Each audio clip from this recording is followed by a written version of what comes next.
Okay, welcome folks. This is our October meeting of our Joint Justice Oversight Committee. We are doing two particular items today. This morning, we're going to be talking about expungement and the sealing of records, criminal records. And then this afternoon, we're going to be working on sheriff transports. And because our committee is also charged with looking at that issue, particularly transport of inmates, as well as contracts that the sheriffs have with our individual counties. So as we get started on the expungement issue, we have Michelle Childs with us to start us off.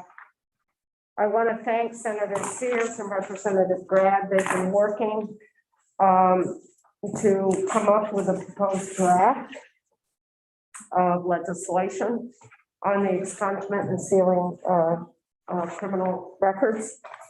And my understanding is that the folks who are testifying this morning will be testifying on this particular draft.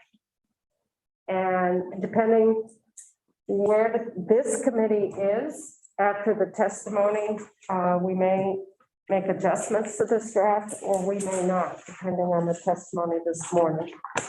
And we are meeting on November 5th. If we make changes, substantial changes to this particular draft after the testimony this morning, we will need to ensure at our November 5th meeting that we have a quorum of the committee present at the State House to take a vote. If today it seems like there may be just a nominal one or two changes, we could take a vote today on this draft. If possible, we do have a quorum present. We have 6 present in the room.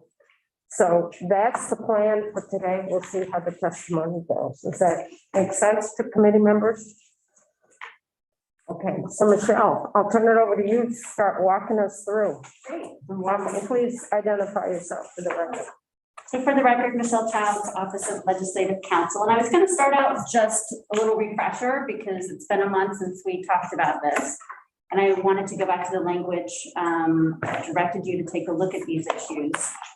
And just refresh everybody's memories about what you decided last time so that you had made some decisions on. The first one being primarily about whether or not you wanted to stay with a 2-track system, which you have currently.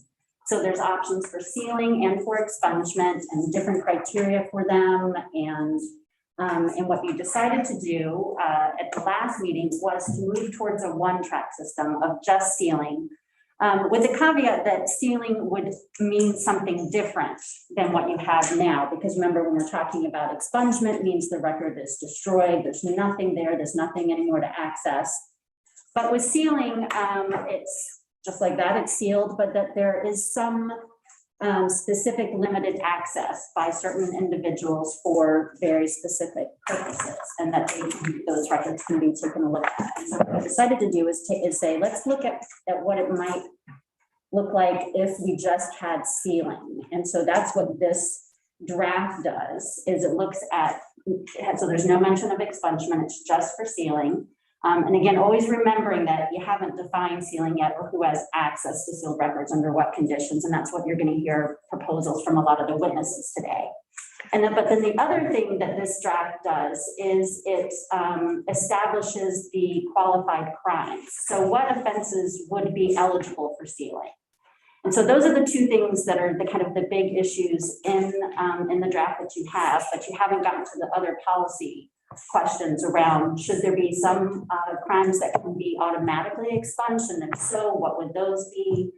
What would be the circumstances? We're going to hear from the judiciary today.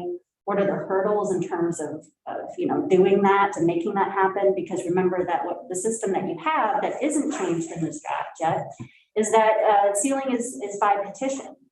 And so the person who has the conviction would be petitioning for the sealing, and then the state, either the Attorney General's office or the state's attorney, they're the respondent, and so they would be responding, and then the court is going to look at a number of factors, again, just like they do today, very similar, but they're just, the timelines are changed a little bit. And the court would look at, how long has it been since that person satisfied the judgment?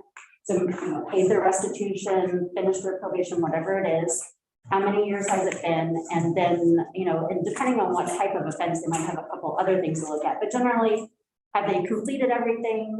After the court hears from the petitioner and the respondent, so the state may choose that they're like, fine, we don't need a hearing, we don't need, we're fine with this field, we don't really need to go much farther than this. But in some cases, the state might object, and then the court can take that into consideration, and then the court would issue the sealing order or deny the sealing order based on the interests of justice. So that's not any different in here. You may have other suggestions from witnesses, but it's trying to kind of keep the general approach.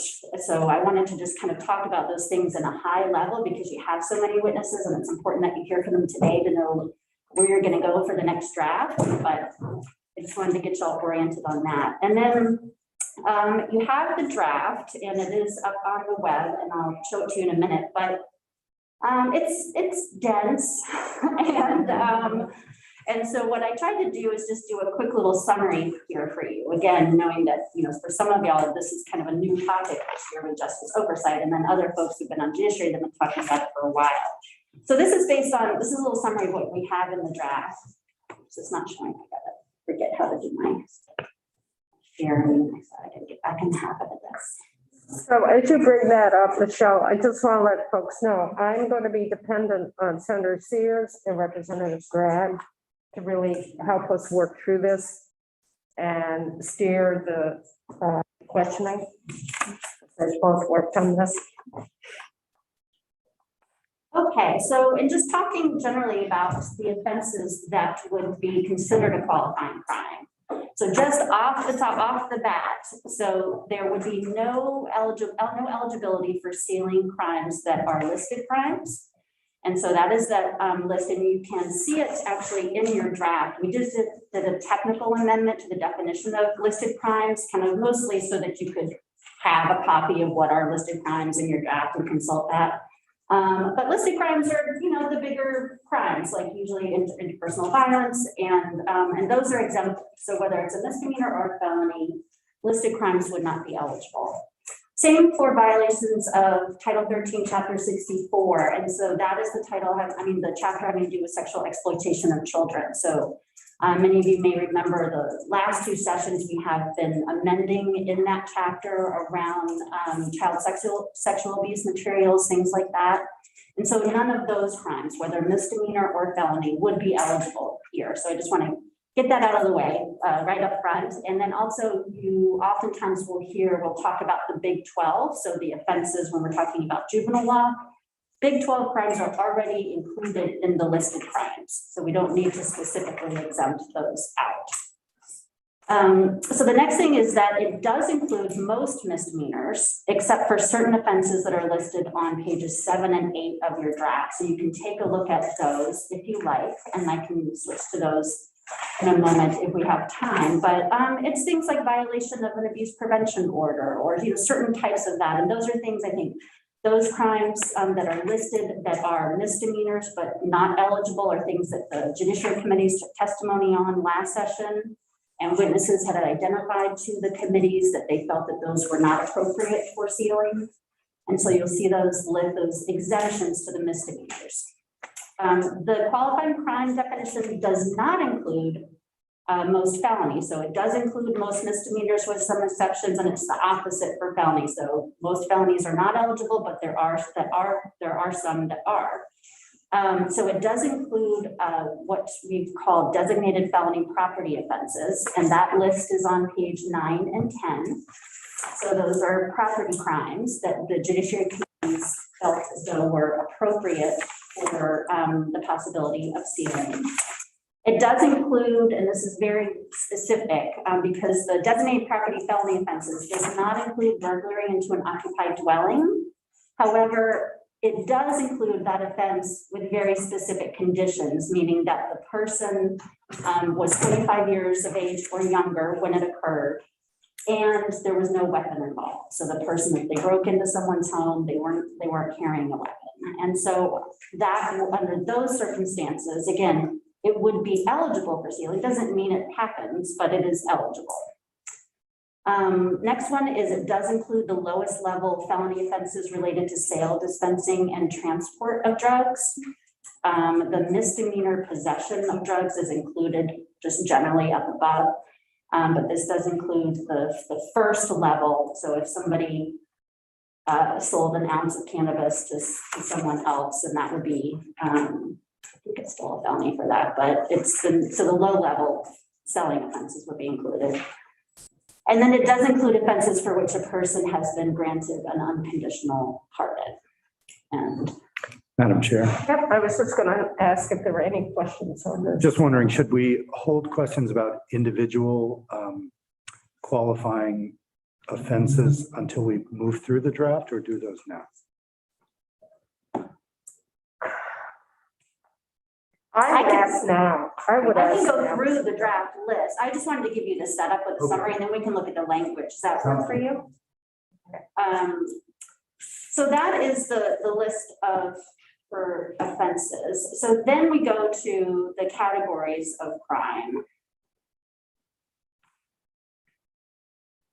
So all those eligible offenses are then grouped into different categories based on what you want the conditions for sealing to be for eligibility. So for qualifying predicate misdemeanors and possession of regulated drug misdemeanors, as well as the qualifying predicate misdemeanor that don't include DUI. And I may eventually, depending on where you're going to go, these are now in two separate sections as they were during the session, but I think with it all going to sealing, we can combine those, but I left them that way just in case. So this is a 5-year from the date the person satisfied the judgment. And so there's still, when we look at the draft, there's still the criteria that the court has to determine that it's in the interest of justice to seal the record. But basically it's like, if I've, paid my restitution, I finished my probation, I've completed everything from 5 years from that point, then I would be eligible to be petitioning for sealing. For offenses that are no longer prohibited by law, there's not a specific time, but the person must have satisfied the judgment for whenever they were convicted. For qualifying DUI offenses, it's 10 years from the date the person satisfied the judgment, and there can only be one DUI. So if there's multiple, it's not eligible. For burglary into an occupied dwelling by a person 25 years of age or under, it's 15 years from the date the person satisfied the judgment, and no convictions for subsequent offenses. And these are this is like an oversimplification, but a lot of the language is similar depending on each category. And then for qualifying property offenses and the sale of drugs, it's 8 years from the date the person satisfied the judgment or a judgment for a subsequent offense. So when I sent the draft out, or Penny did that, I had some questions for the witnesses. The first one being if they could just, give you their comments on the proposed categories of qualifying crimes. Is the time period they think it's reasonable? Do they think there should be other conditions? Those types of things. So commenting on what we have already in the draft. But then the next issues are things that you're still grappling with and you wanted to hear from folks about, which is what does sealing mean? So right now we have 2 statutes in this chapter. One is the effective expungement, and the other one is effective sealing. What do you want if you're just going to have one system? What do you want sealing to mean? So in both systems, a person who has a conviction who has had it either expunged or sealed, if they're applying for a job or things like that, they have the ability to say, no, I don't have a record on this. But then it changes depending on who can peek at those records, right? And I know that one of the concerns has been that there's a fairly broad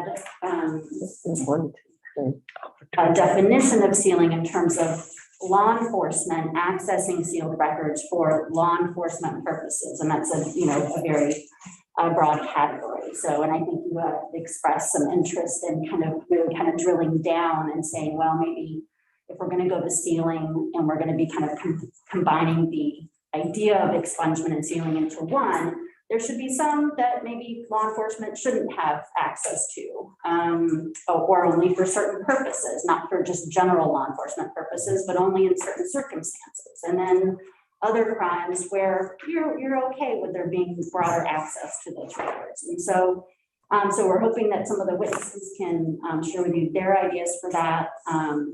So we want to know, using the above categories of offenses, who should have access to which offenses, under what circumstances, and for how long. The next one is, should there be an automatic sealing process? And if so, for which offenses and under what circumstances? If the policy decision is made to automatically seal certain records, what is needed in terms of logistics and resources to accomplishment? So there may be some that you're like, the court, we don't need to be doing this, maybe 10 years after certain crimes. We think it should just be automatically expunged. Person shouldn't have to petition. We shouldn't have to notify the state. We shouldn't have the judge have to decide whether or not it's in the interest of justice, but you as a legislature are making a policy decision that maybe after 10 years, this is just sealed. Next one is whether or not deferred sentences should still be expunged or should they be sealed. Deferreds are their own kind of thing. Deferred sentences are where someone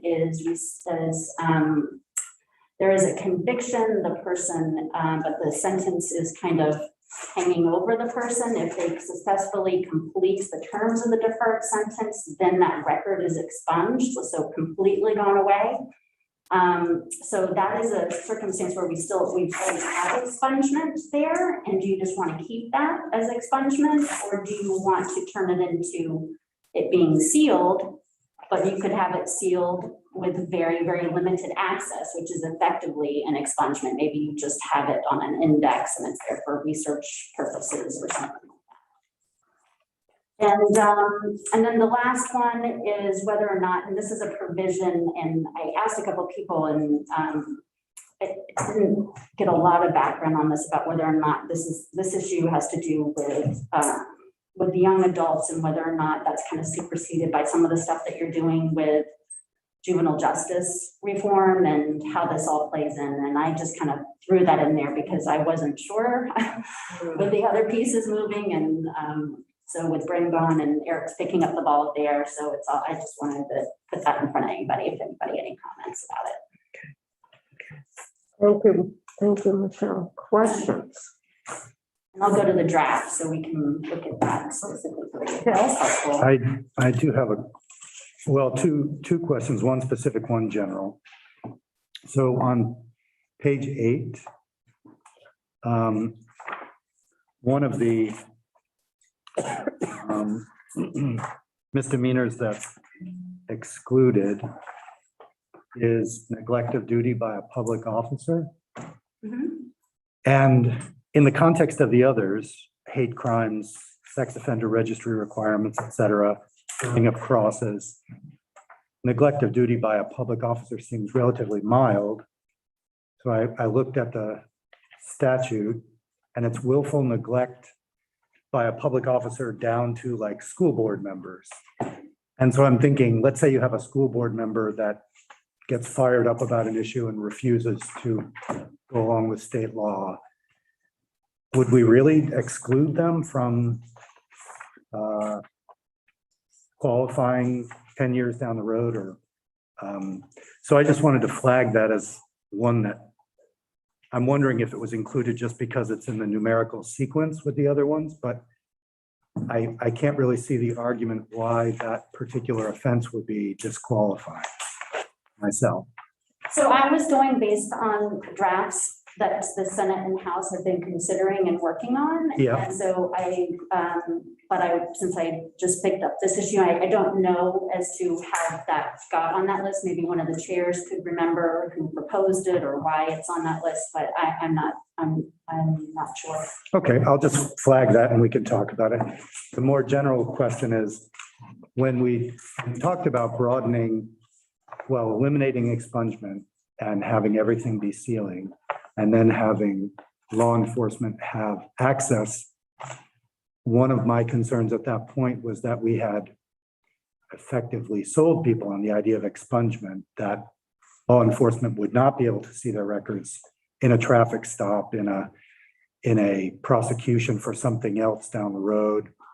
And so at that time, I had talked with you about language that would prohibit misuse of sealed material, including by law enforcement agents. And I don't see anything in the draft along those lines. No, but you can certainly, there are provisions elsewhere in the law around criminal records that provide for penalties for unauthorized use of criminal records. And I can just model that and pick that up and put that Okay. in there. But that has not been, there's nothing, I don't think in the expungement chapter now about that, but there are things in Title 20. Yep. And so that's an easy thing to do, is to put something in there. I can't speak for anyone else on the committee, but for me, that would, because we are moving away from a direction that we had telegraphed to the public, which was complete expungement where your record wouldn't exist anymore. And so seems to me, if we're going to move back from that, one of the ways we can reassure them is by saying there will be penalties for people who misuse an existing record. Yeah, and I'm happy to pull up an example of what there is in current law, and just to show people, and I can email that to y'all, just to show you, Great. what that might be. Thank you. And Senator Sears wants to weigh in on this too. Senator? Yes, if I'm able to participate, which I hope I am, and I thank the committee for understanding my reason for not being here today. And I'm in quarantine myself, and say personally the vaccine works. I tested negative, but all this better err on the side of caution and possibly infect others. But the issue of whether or not a deferred sentence should be expunged, I think since the beginning of deferred sentences, and I don't even know when we started, we've always given that option to people who accept the deferred sentence, that if they complete that deferred sentence, the record will be expunged. So in answering that question, Michelle, I hope witnesses will keep in mind the history of the deferred sentence. And it's particularly critical in the terms of youthful offender laws, where that's basically the offer. You accept responsibility for what you did. And if you do well, whatever conditions are set on the youthful offender, your record's expunged. And I think it would be a huge mistake to go back.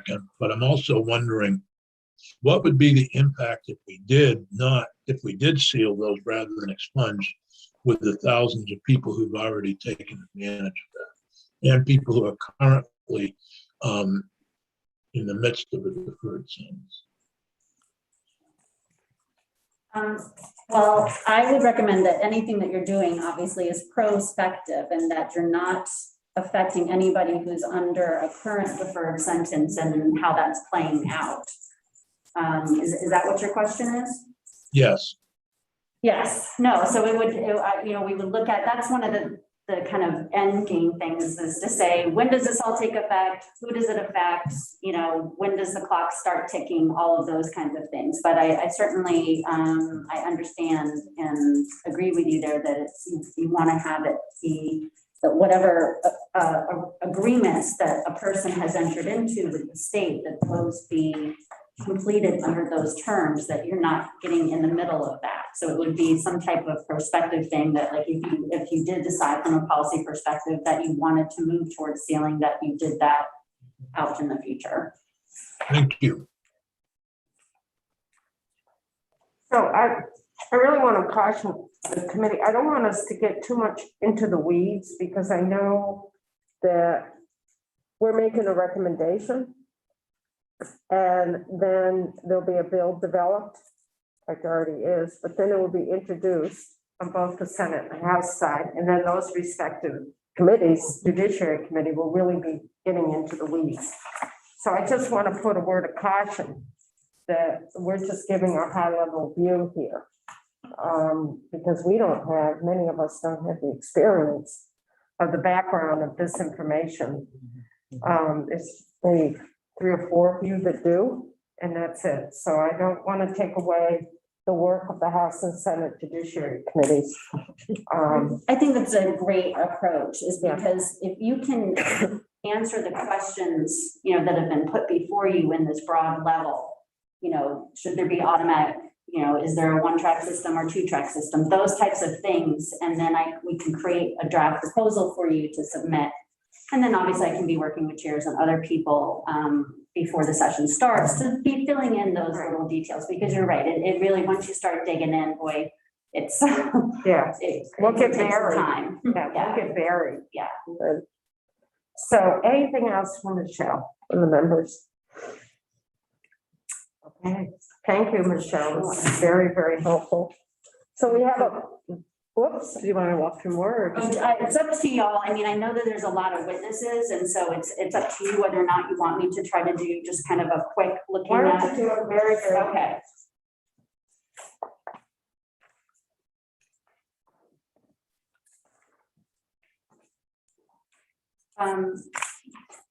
So the section that Ruth was talking about, so that's, again, I'm not going to do how I normally would start at the beginning and go through all through, but if you're looking at, you want to look at, and when it comes down to it eventually, I think I might just repeal all of this stuff rather than, but I didn't want to start out this way because I was a little worried that people who have been working on this issue for a while might have a harder time following if they couldn't see what's already there. But if you look at the definition of qualifying crime, so on starting at page 4, and so I didn't like the way it was structured. I thought it was confusing. So if you start looking at page 7, where the new language starts, and again, this is kind of, following what I talked to you about in the summary. So it would be all misdemeanors would be eligible except, and then it has the list, like I talked about, listed crimes, no sexual exploitation of children, no violations of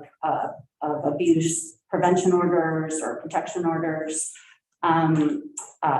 There's voyeurism would not be eligible.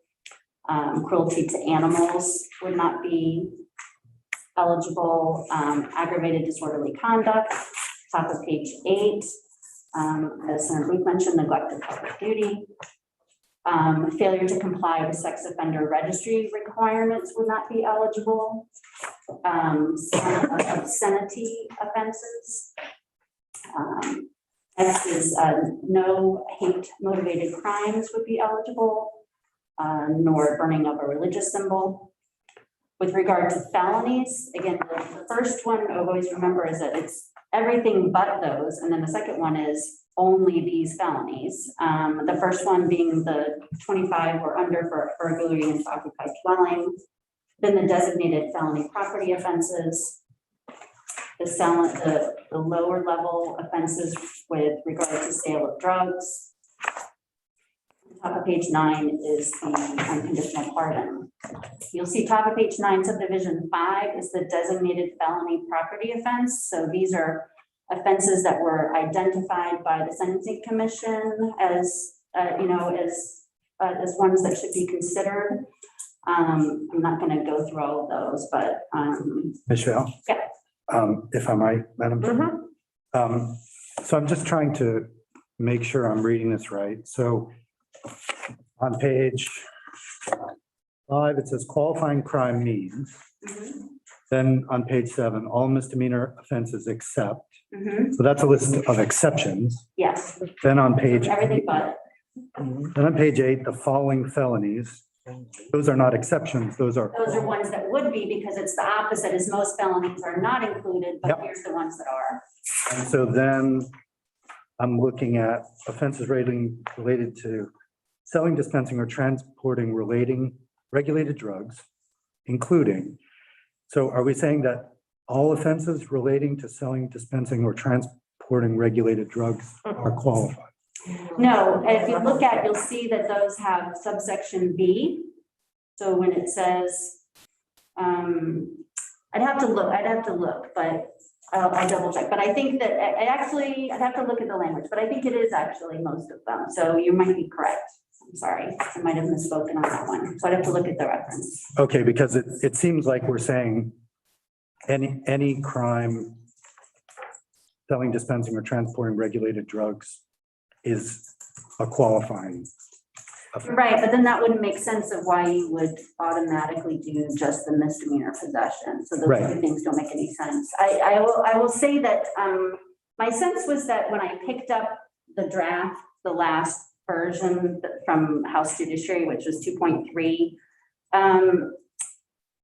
It seemed to me like maybe what was happening is a lot of people were submitting stuff kind of maybe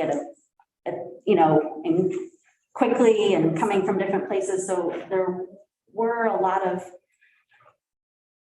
offenses in there that didn't make sense, like they had incorrect references or there were some issues around there. And so I tried to clean it up as best I could, but this might have been one that I just didn't, I didn't look at. But you're right, from a policy perspective, it doesn't make, I would think it doesn't necessarily make sense that we would have eligible for all sale offenses, but only misdemeanor drugs. But I'll take a look at that. And maybe some of the witnesses can chat about that. Sounds good. Thank you for pointing that out. Cheryl? Just following up on that, is there a definition for low level? Well, I was assuming that it was the first felony offense, but I think that, I can look at it real quick. It's written pretty broadly as it. Yeah, is that it doesn't have, if it was gonna be the lower level, it would be like,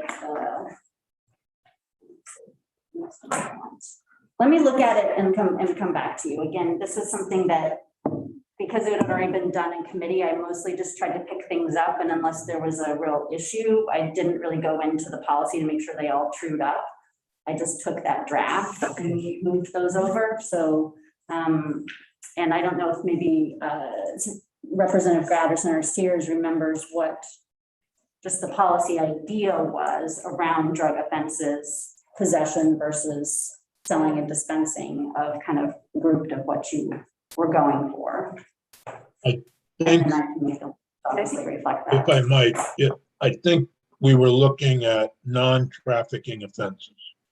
So if the amounts are what, Non-trafficking offenses.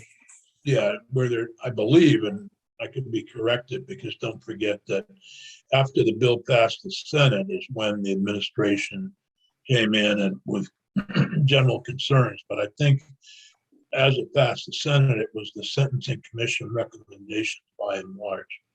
And my recollection is where the amounts of possession or the amounts that person was arrested for were at the trafficking level, those were not eligible.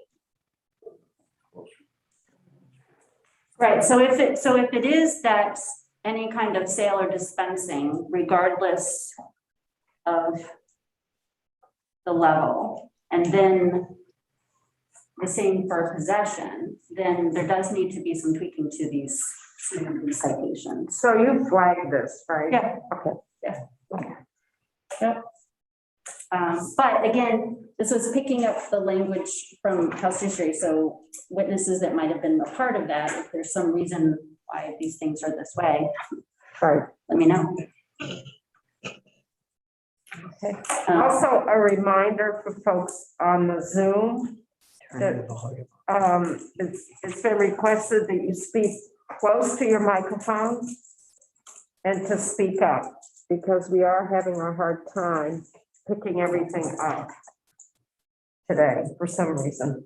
So speak close to your mics and speak up.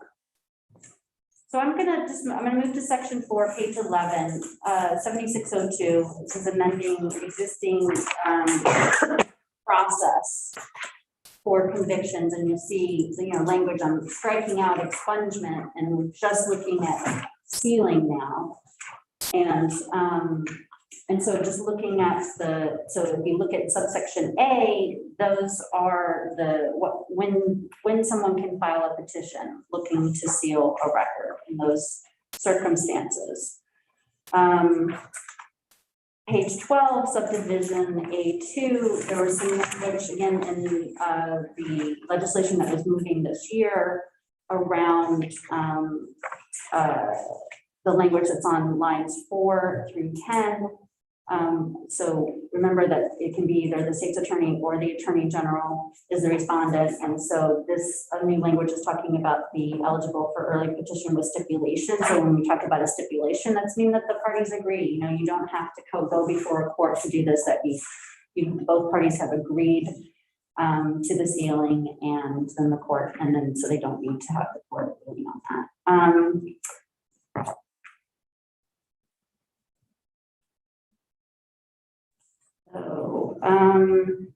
Sorry, I'm trying to figure out, I don't want to get you down into too much. Yeah, we don't want to get into the details, but details. what you'll see, if you look at the draft and you'll start to subsection B, C, D, those are organizing, like if you go back to the summary I had saying, it says, okay, for these types of offenses that we've said people can petition for sealing, you're going to categorize them because you're going to say, well, we want it to be pretty early for some crimes that we think it's fine to seal earlier. And then for others, we want that record to be available for a longer period of time. And so they're kind of grouped on that. And so you'll see, if you just look at each one of the subsections, it's the categories that are on the summary, which may be easier to follow, of how long from the date of completion of the judgment, and if there's any type of conditions, in addition to just the court finding that it's in the interest of justice. So sometimes there's a little bit of a difference with regard to subsequent offenses or things like that. But again, I think that's a level generally that maybe you don't want to spend a lot of time on, because you can get lost in there. But witnesses will probably talk about that and all this information that we get, even if you choose to not make certain policy decisions that are kind of really specific, that information will go to the Judiciary Committees and they can build on that draft. And some of the other witnesses have recommendations for that timing. I would also, I think what they're all here for is to say, well, we think 5 years is fair. No, we should keep it for 10. This is the level of access, that kind of thing.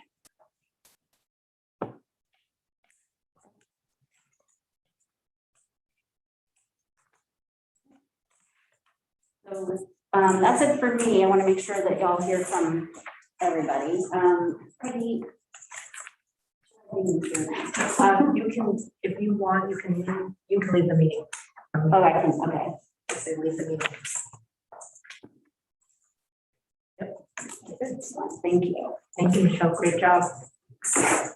Okay, thank you. So let's start our list of testimony. I did work with Lieutenant Brad to figure out help in terms of the order because we have so many people out here. So I'd like to start out with T.J. Donovan, our Attorney General, and then go to Charity Clark, our Chief of Staff, the Attorney General, and then go to Judge Pearson. So those would be the first three. Okay, welcome.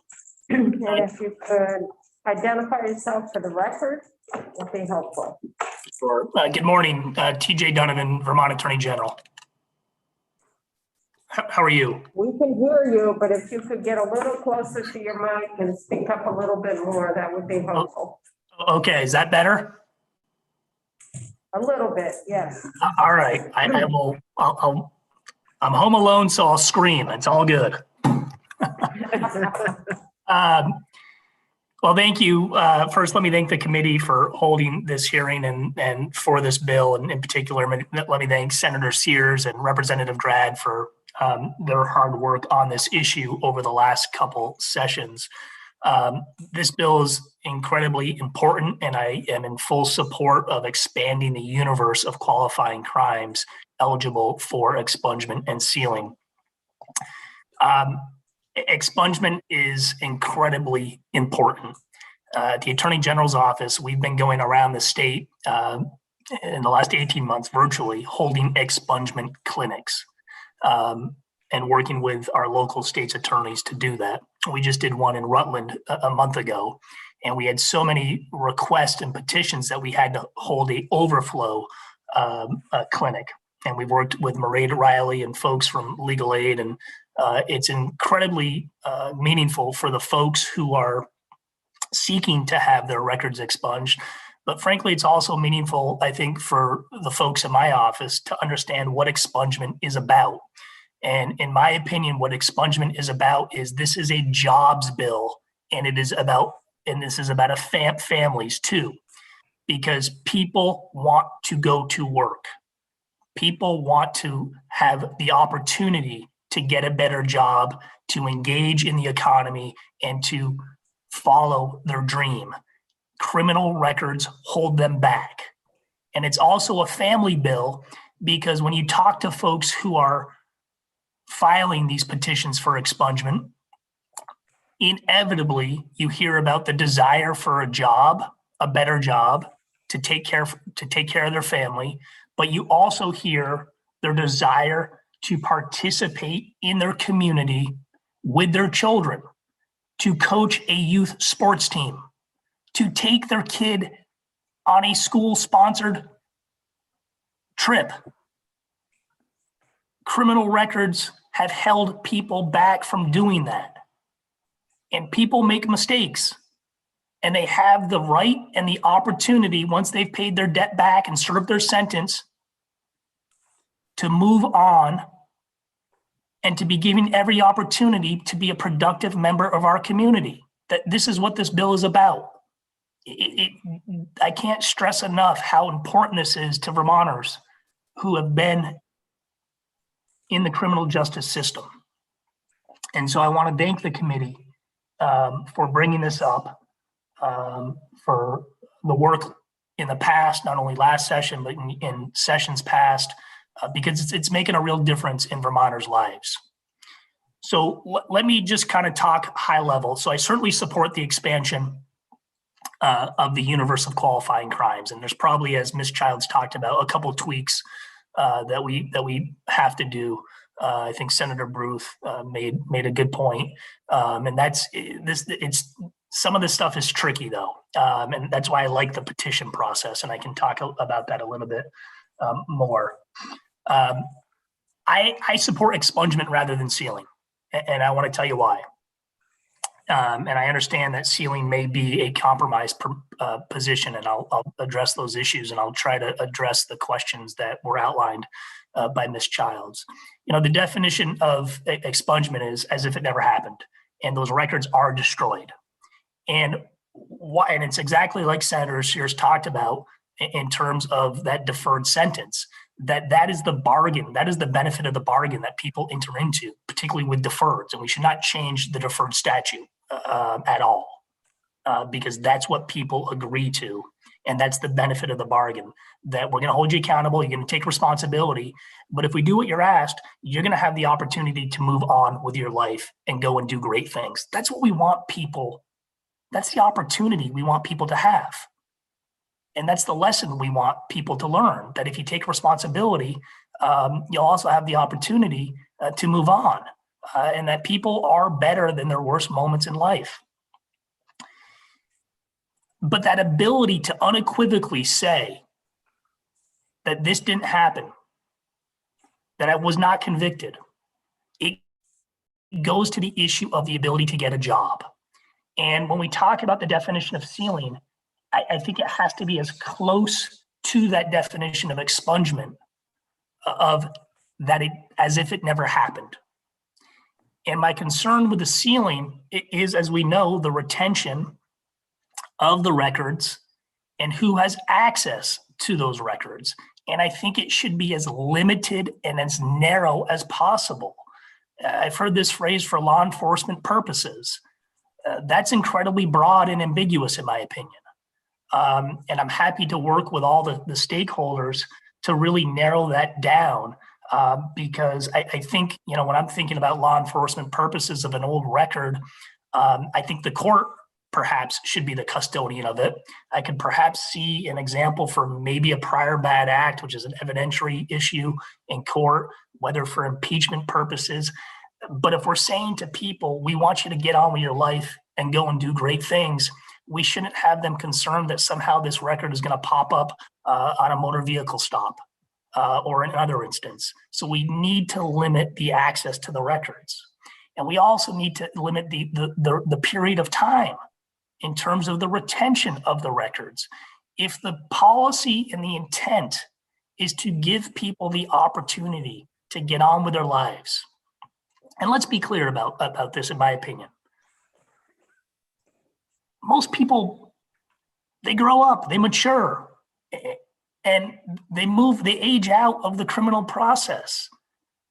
And the thing with criminal records, which I've always struggled with, is, frankly, a lot of them can be misleading because it doesn't always account for the vagaries of life. You know, did you live on a street that the police enforced? Or did you live on a street where you never saw the police? Were you in a county that had robust alternative justice programs, or a county that didn't? Because the discretionary decision-making is inconsistent, as we all know, across the system at these different intercept points. And so you get that first record, and that limits the opportunities, whether it's educational, whether it's employment, whether it's housing, all the collateral consequences that, of course, you all have worked so hard to address. And so the goal of this bill is to enhance our public safety by providing opportunity for people. And opportunity for people means to unequivocally move on from whatever mistake they made. And that means, for me, the expansion of the qualifying offenses, again, with probably a couple of tweaks, I certainly support that. I'm more in the expungement camp. I think we need to retain expungement. I prefer expungement, but if in order to get something done, the compromise position may be about sealing, then the sealing definition has to be, I think, as strong as the expungement definition, which is as if it never happened, to allow people to unequivocally answer that question. And then the question of, well, who gets the access to documents and for what purpose? And I think there needs to be a discussion on that. I think it needs to be narrow. In my mind, I think about the court having access to it for those purposes of a predicate offense, impeachment, maybe prior bad acts, and I'm sure there's some other things that we can talk about. But I think to use a phrase, law enforcement purposes, is too broad and may defeat the purpose of the bill. And I don't have an exact proposal today, but I'm happy to work with the folks, the other witnesses, and of course the committee in the room and submit a proposed draft if that would be helpful. I want to talk about two issues about some specific that jumped out to me. The burglary crime.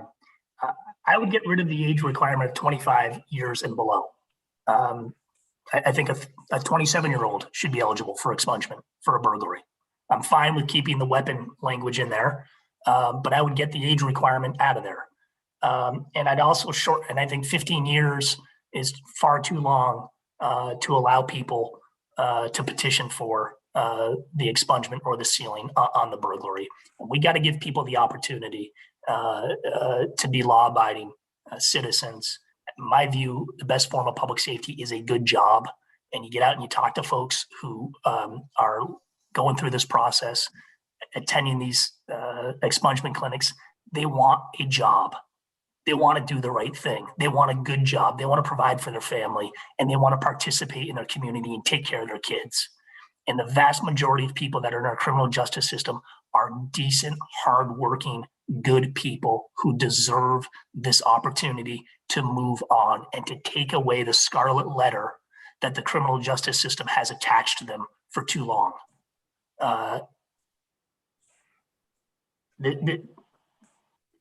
This is important stuff. And if you talk to folks who have been through this system, who have a record, you understand the limitations that have been placed upon them, that frankly, no prosecutor who entered into that plea agreement, because mostly we're talking about plea agreements, or no judge who entered that sentence ever said to them, we're going to sentence you to a life of hardship, of poverty, and a lack of economic opportunity by virtue of this criminal record. Never discussed in the court. Never discussed, because it's never intended, but that's the reality of the system. So we need to shorten the field. We need to narrowly define the definition of sealing, that it truly, as if it never happened, to provide opportunity, narrow the access to the records, and have a fixed short period of time for the retention of the records. And happy to work on that specific proposal. And I think I answered the questions, but perhaps I missed something. That's been very helpful, TJ. Thank you. Questions? I have one. Okay, Chair- Senator. Madam Chair. And then, Teresa Can Wood. you hear me all right? I'm trying to speak into my mic.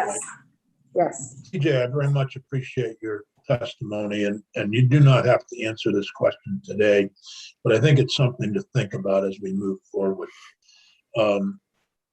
I've been struggling since April and the administration's opposition to the bill that passed the Senate, whether we should do anything. You spoke of a backlog. Again, you don't have to answer this, but we're already backlogged with the expungements we have and the crimes that we have. Should we, and I think one of the questions I'll have as we deal with this bill next year is, should we do anything?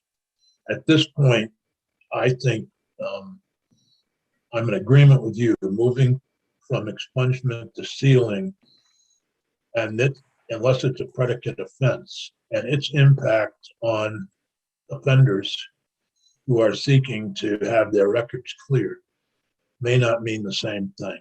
And I've been struggling with this since April, and all of the disagreements and so forth. If you want to comment today, fine. If not, certainly it's something that's on my mind as we move forward. Yeah, thank you, Senator. And let me first say, go Red Sox. I appreciate you wearing the colors. 8 o'clock tonight. Hopefully, thank God, tomorrow is a Saturday because those games go late. But look, Just went online looking for tickets, but they're already gone. let me, this is a hard issue, and the backlog, like the demand is so great, and we're at this inflection point in our criminal justice system, and we're shifting to a certain degree. And we look at that system, as I always say, it's a funnel system that really we should have those exit ramps where people are diverted to all these different programs that we've talked about that are community-based, based on public health, risk, needs, and that funnel system, that if you end up in our jail system, it's because you truly are a threat to our public safety. And with those alternatives, with this systemic change that we're really leading on, in large part, Senator, because of your leadership and Representative Grad's leadership, there's this great opportunity. And I don't think we can slow it down by saying, well, we can't do it because the demand is too great. Well, the demand is too great because people are desperate to achieve their own dreams and their own success that are being held back by these criminal records. And we've done such great work, again, because of the leadership of the legislature, to say that this is a tool that's available to people. And to say, well, we can't handle the demand and we can't we're withholding opportunity, economic opportunity to Vermonters by saying there's too much work, it's too much backlog. So probably not the greatest answer, but I'm happy to work with you on this because, down in Rutland, as I said, we had to hold an overflow clinic because the demand was so great for folks. And you say to people, well, why is this so important? It's so important because people want to move on, and people deserve the opportunity to move on. And we understand what public safety is. This is public safety. This giving people economic opportunity, giving people the opportunity to participate in a community, to be a productive member of it, that's public safety. And that small percent of folks who truly pose that risk to public safety, arguably, this will free up the resources and the attention for law enforcement, including prosecutors, say, okay, these are the folks that we should use our limited capacity, our bed space in jails to maintain our public safety. But let's hit the reset button for the last 30 years where we have just criminalized so much behavior and have held people back. So we got to address this issue that's happening in terms of the backlog, but not use the backlog, I think, as frankly an excuse not to do this. It's too important to Vermonters.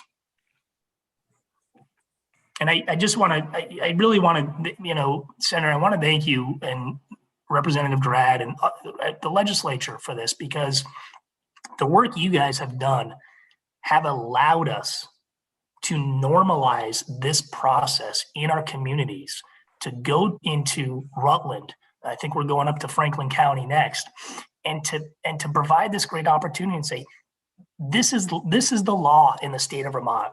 Vermonter, you are entitled to this. We recognize that you've paid your debt back, and we want to give you opportunity. And it's an incredible, meaningful experience to be part of this. And it's some of the best work that we've done, in my opinion, in terms of reforming our criminal justice system, because inherent in this discussion is this acknowledgement that we criminalized for far too long, too many people for a lot of stuff that has held them back. So we got to act on this. And again, I just want to thank you for your leadership. Okay, Teresa, and then Butch. So my question relates, and I I agree with the things that you laid out. The question that I have that I get from constituents is, and this may be something that the committees have already dealt with, so if they have, I'll defer to the next question, but is for some of those offenses that are listed as either being included or excluded, and the notion about law enforcement access being too broad, what happens if there are sort of continued repeat offenses of those offenses that are either excluded or included? So mostly the excluded ones, I guess. So if there's repeated low-level misdemeanors or there's repeated low-level felonies, how is that dealt with in the concepts that we're laying out here? I'm going to direct that question either to TJ or the two chairs of the Judiciary Committees. But I was gonna actually say, Michelle could talk about that. So I need, I heard you say excluded, and then are you saying like spiked or included, or? Well, in the list of things that are, I guess, sorry, So Teresa, if there was a property crime right. and then They do it again. 3 years later, they were convicted of another property crime And it was in the That's same right. category. in the same category, Yeah. would they then qualify for the new sealed record? Right. And I'm trying to figure out in terms of law enforcement access, whether then they're able to present that as, that's a brand new crime. This is the first time that's happened, or now, no, it's not, because, This it's happened 3 years this ago. happened 2 years ago, or this happened 3 years ago, or there's multiple offenses of the same crime that's included on the list as being eligible. So I would think that would get into, I'm a novice on this one, but I would think that would get into the length of time before your record is sealed. Is sealed. Right, I think so they certainly are trying to address that, and that's part of the policy decisions in each kind of group of category in terms of, how valuable is that information about that earlier conviction in terms of any new offense. Mhm. And so I think that's where, the Judiciary Committees have put in the time looking at and saying, well, let's say for, like one of those burglary, it's 8 years since satisfaction of the sentence or the judgment, right? So whatever that is. And, I don't know, so a lot of those property crimes are kind of like 10-year felonies, nobody's getting sentenced or probably infrequently getting sentenced to the maximum, but I don't know necessarily whether or not they're getting longer periods of probation or some type of supervisory thing to make sure that they complete it. But, that's why there's the different, number of years for which there's the, when you qualify and when you don't. And I think you just want to, talk to some of the other and hear from the witnesses about, how much value does that bring? So if it's a 15-year-old conviction and the person completed their sentence 10 years ago. And, is that helpful information Mhm. 15 years later, that they did that back then or not? I think it also goes to the seriousness of the crime, because a lot of the crimes are exempt. When you look at listed crimes, Big 12 crimes, sexual Yes. exploitation, drug trafficking, a lot of that is exempt to begin with. And the misdemeanors too, like talking about violation of protection orders or, things like that. Right. Where you may see, and it may be very important for law enforcement to be able to see that history for certain types of offenses. Right. If I could just jump in, I think that's a incredibly good point. The serious stuff, I know we talked about the Big 12 and the listed crimes and even the domestics and the misdemeanors. That's not what we're talking about here. Those are not going to be eligible for this. And you also have a petition process where, the AG or the state's attorney are going to look at it and they are able to do their jobs in assessing, risk versus whether or not this person is deserving based, I think, on that time period. I'd also say that, for a young person, staying out of trouble for 5 years or 8 years, that's pretty good. That's pretty good. And that's a long time. And that's, we had a case at a Rutland where, the petitioner had a bunch of old crimes and there was a bunch of them. But the last one was like in 2001. And, it's been 20 years. Now, if I looked at it in 2002, I might have a different view of it, but I'm looking at it today. And in my opinion, he was deserving of that. And he was entitled to it under the law. So I think, as Representative Emmons said, the time is critical here, and to look at that record really provides the prosecutor and frankly the court with a lot of information about whether or not this is appropriate. Thank you. Butch and then Cheryl. So for TJ, hi, good to kind of see you. Good to see you. I appreciate your enthusiasm on this, and I do support the concept. Still trying to wrap my head around a lot of it because I don't have a whole lot of experience with it like you do. But something you said kind of piqued my interest a little bit when you said if we expunge, the crime never happened.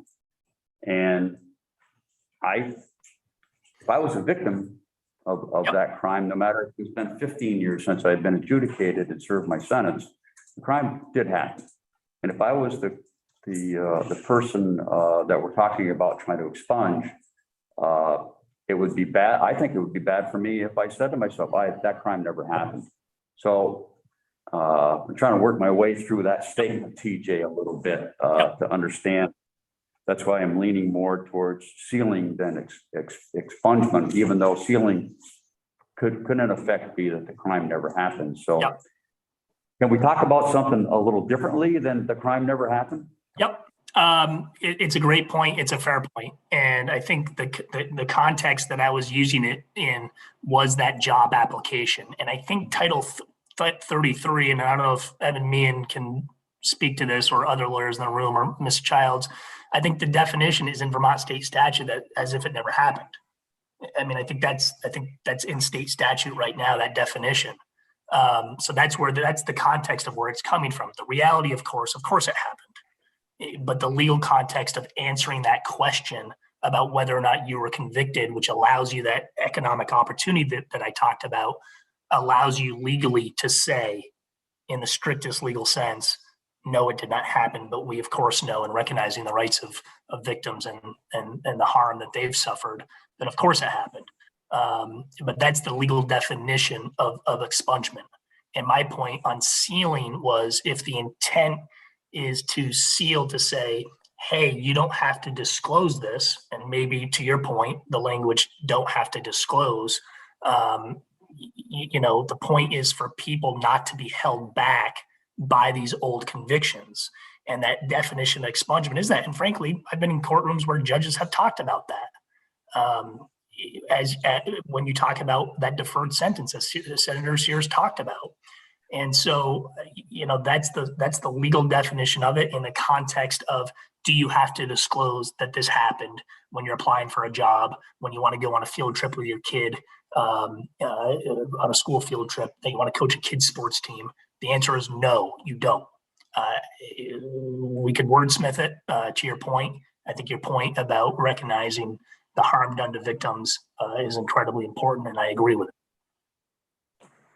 Point where the real reading of the legal context meets in conflict maybe with the social context of the whole deal to the maybe the victim or even to the person that committed the crime.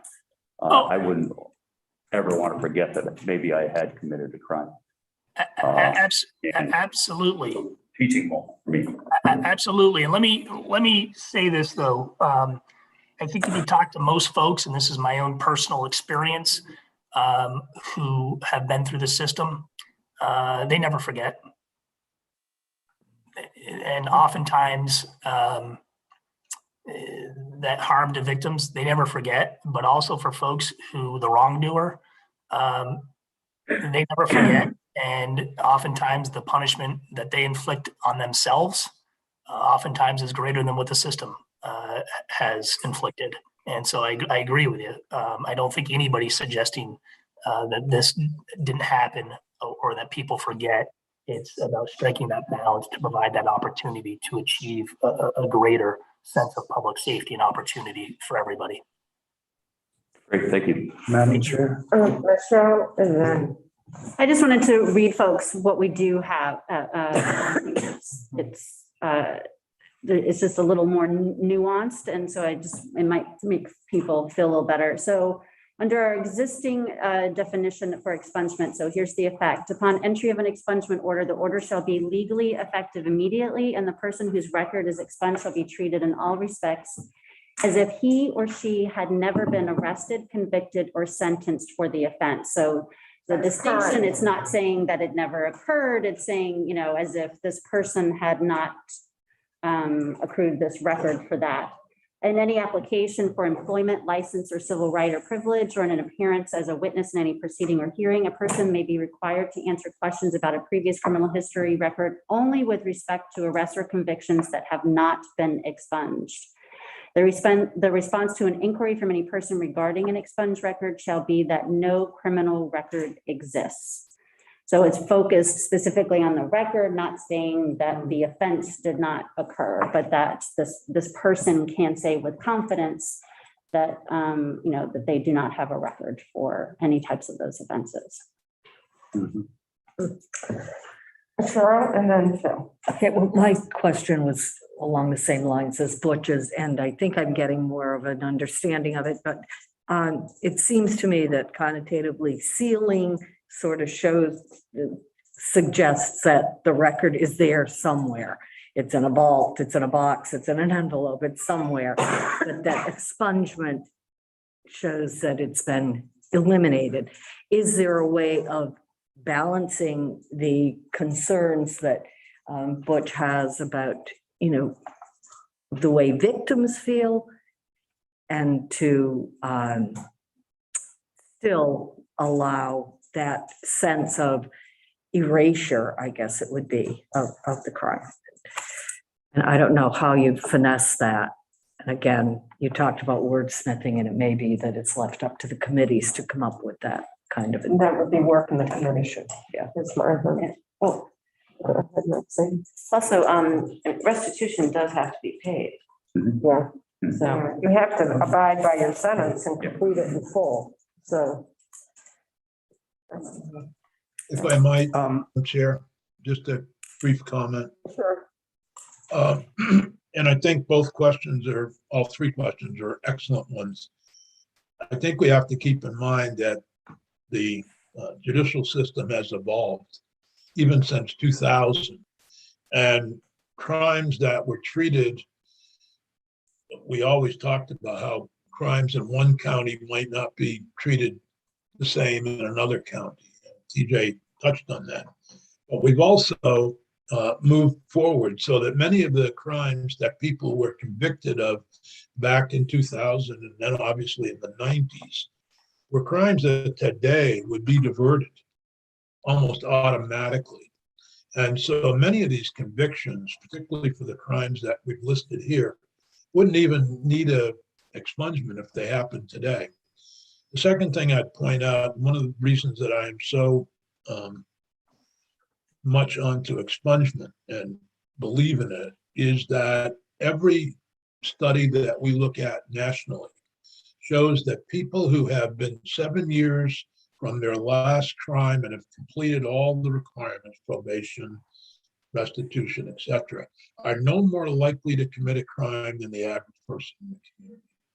That says a lot to me that, whether or not they're dangerous anymore. The second is that we know from studies in Michigan that people often double their salary, double what they can earn once they have the crime, the expungement of the crime, or even sealing. So I think those benefits, and to the best of my knowledge, victims are always part of that process. That's part of what the state's attorney has to do, is check with the victims. They're great questions, and but I just want to make that comment. Great, thank you. That's very helpful. Bill? So I think this discussion gets a little confusing sometimes because we're still using the word expungement, and I think sometimes people mean the sort of sealing we're talking about when they're using it, and sometimes people still mean full expungement, getting rid of the records. But I just wanted to make sure, Mr. Attorney General, that I hear you correctly. You're arguing that we continue full expungement, destruction of records, elimination of records, and not use the backlog, as you said, as an excuse not to go forward with that track. And if that's the case, my question would be, this draft actually eliminates the word expungement and clearly moves toward a one-track system. So my first question is to the Attorney General, whether I have that correct. Yes, I do, Senator Booth. I do support full expungement, which is the destruction of those records. But as I said, I think in my opening remarks, I also think that this is an incredibly important bill. And as you all know better than me, compromise is always needed.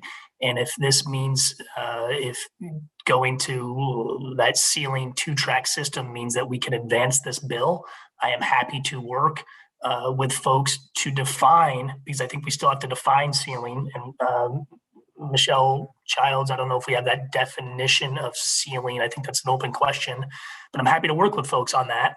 But I'd also say this about the backlog, Senator, that as I understand it, we're only talking about on the sealing, if we do the sealing, that there's only going to be the retention of records for a certain amount of time. And at some point in time, those records presumably would be destroyed as well. Okay, I think my old colleague Evan Meehan is trying to bail me out because I still see his hand keep going up. So I don't know, Evan, are you trying to help me or what? Well, I suppose that's a matter of perspective, TJ. But with the committee's permission, I'd like to answer a question that has come up, which is, what is the definition of sealing under Vermont law right now? And I can tell you that it's almost identical to the definition of expungement. If someone has the benefit of a sealed record, 13 VSA 7607 says, upon entry of a sealing order, the order shall be legally effective immediately, and the person whose record is sealed shall be treated in all respects as if she had never been arrested, convicted, or sentenced for the offense. And the response to an inquiry from the member of the public regarding a sealed record shall be that no criminal record exists.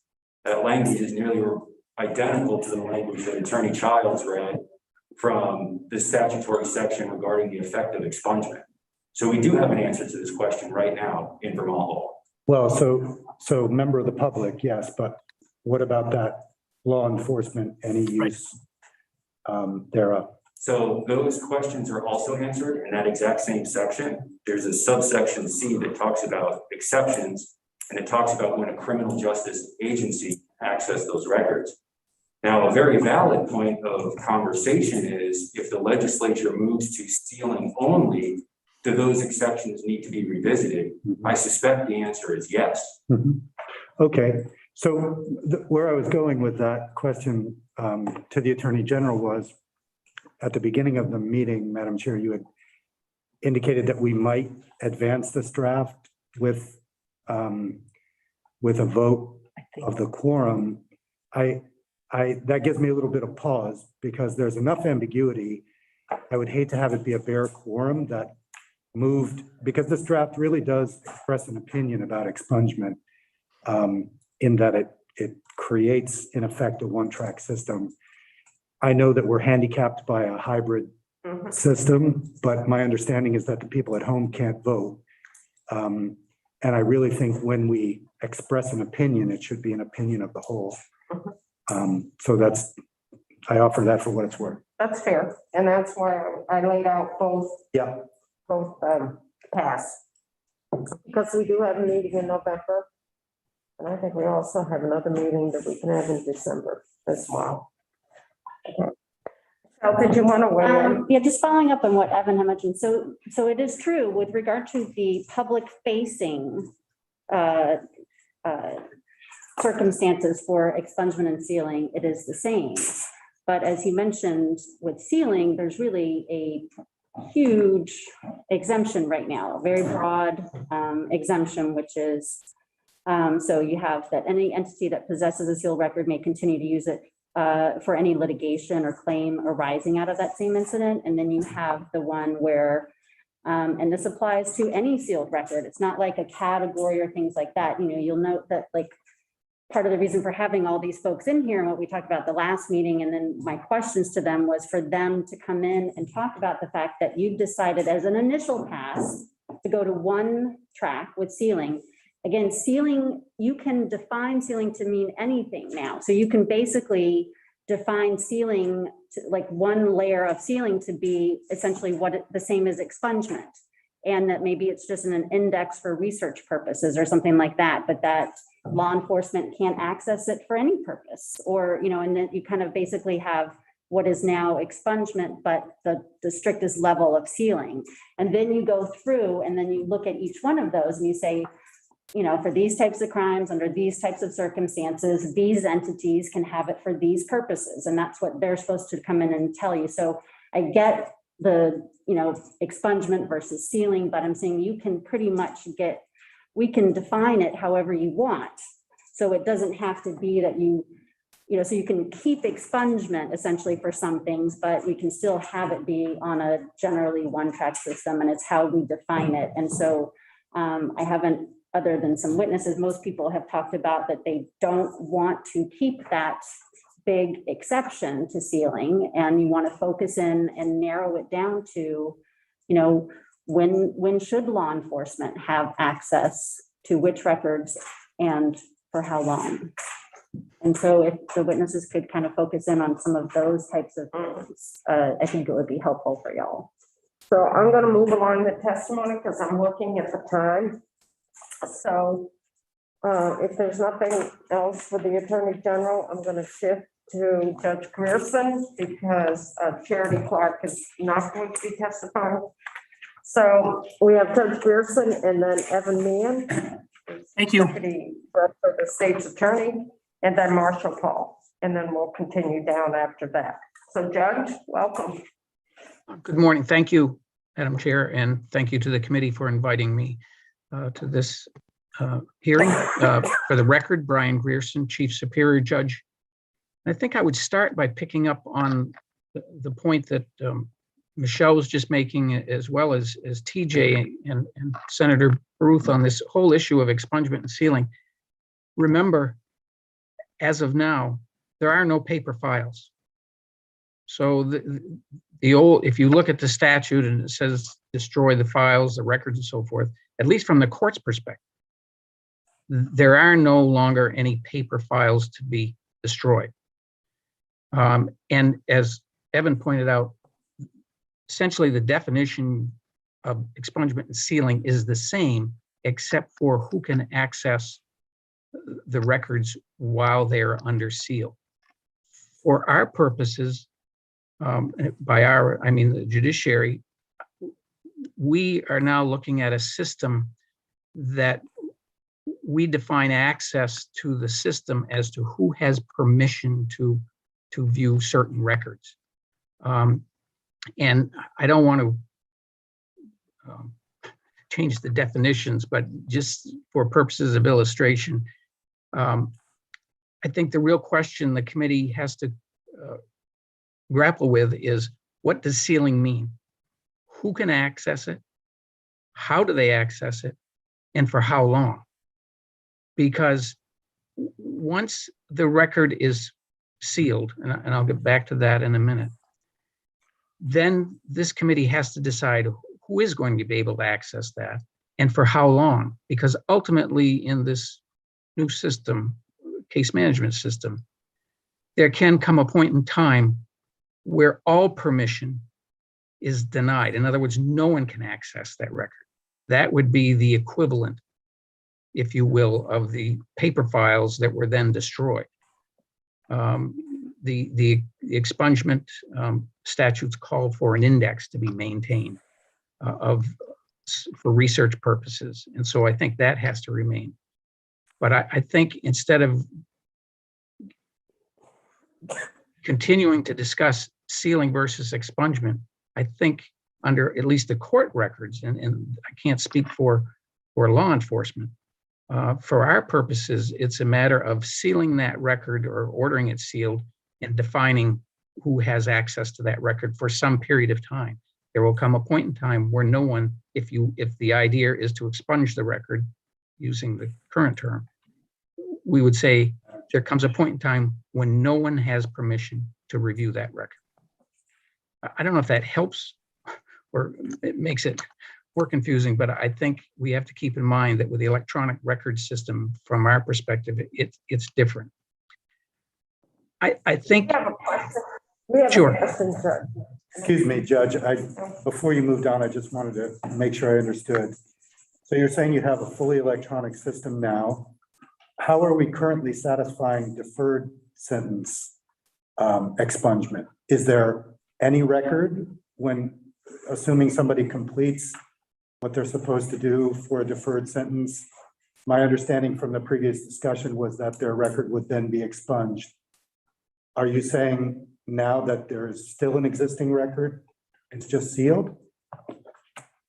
Well, no, again, the record, if it's listed as expunged, it means there is no access to the record. In other words, there's no permission for someone to access it. In other words, with the electronic system, are we now not fully expunging any record, even deferred sentences?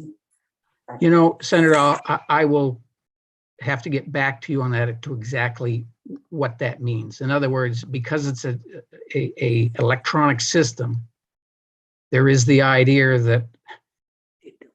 that a record can always be retrieved from an electronic system.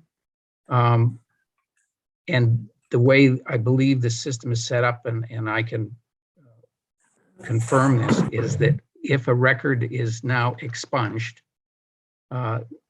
permission, no one can access that record. Okay, I think, and I won't take too long with this, but I think if what you're saying turns out to be true, then we're talking about something that can't exist anymore, which is full expunge. But the fact that something is an electronic system doesn't mean you can't effectively eliminate it. So, sorry? You hit the delete. Yeah, you hit the delete, and that doesn't mean a forensic computer specialist couldn't find it somehow in a redundant system, but no individual with normal capabilities would be able to find it. So I would appreciate if we knew that what we're doing for deferred sentences, because if even for them, there's still a record somehow existing, then the talk of getting rid of these things forever is nonsense.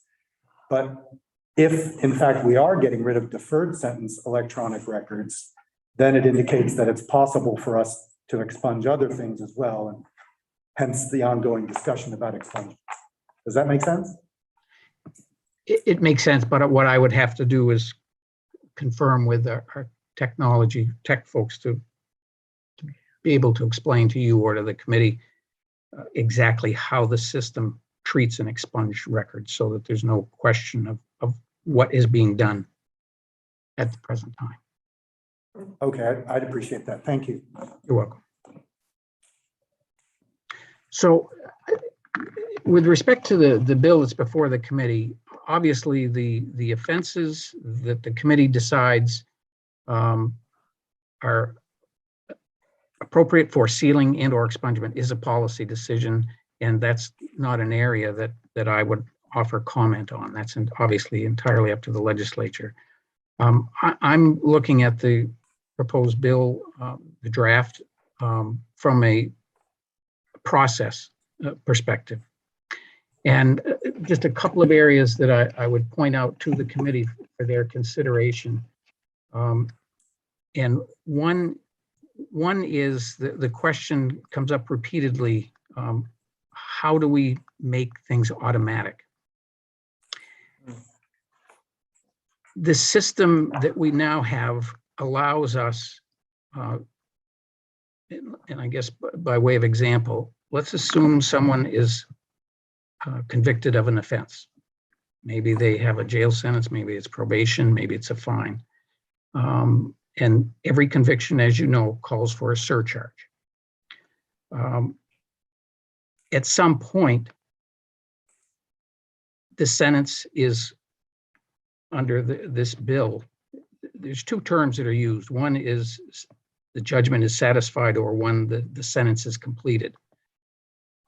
I would suggest to the committee that they choose one or the other, and not have two different statements. Some of the statute talks about the sentence is completed. The newer sections talk about satisfaction of judgment, or judgment is satisfied. Whichever term you're going to use, it ought to be defined as to what that means. Because when we're talking about a judgment or a sentence being completed, keep in mind that if it's a fine only, the court will be aware of that because that's paid through the court process.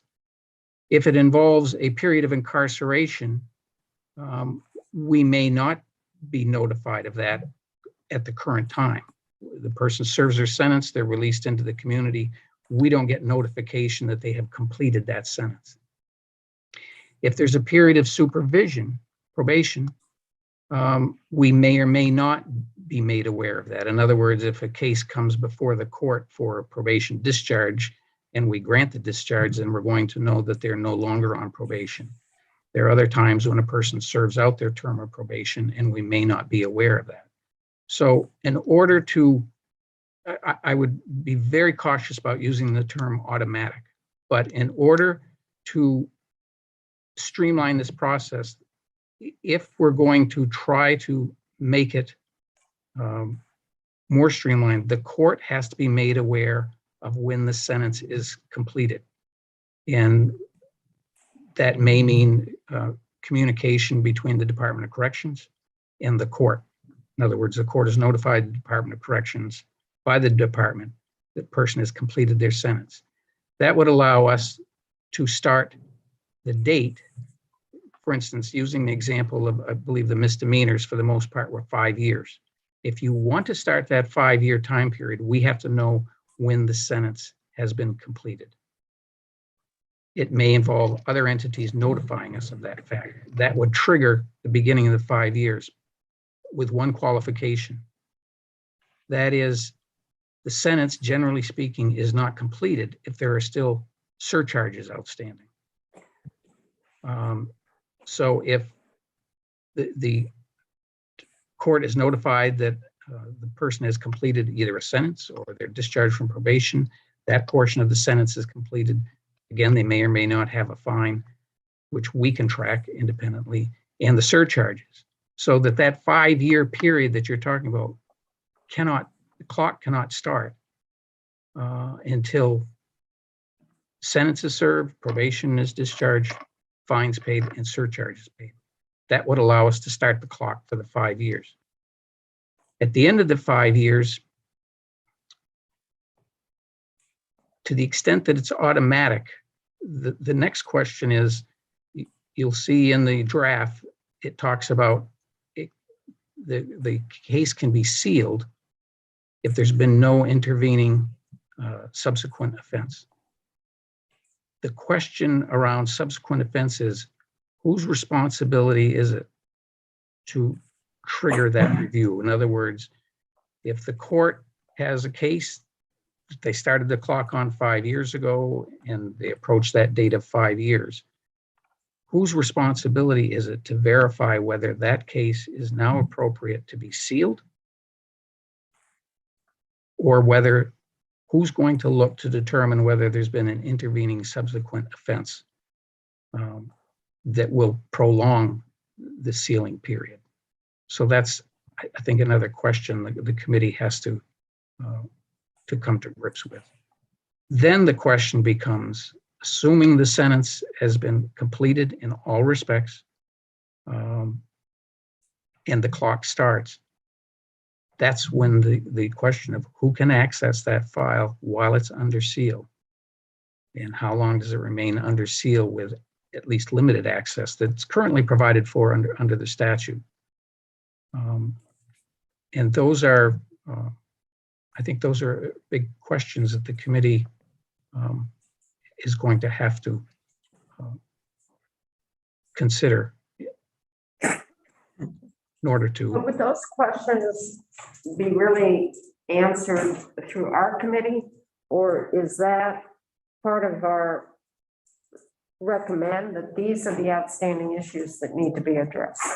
I think considering the amount of time you have and things like that, I mean, we're keeping note of things. And again, you know, I'm not sure how much things that are being raised now were actually discussed during the session, but I can circle back around and find all that stuff out. So it's good to just hear all of this.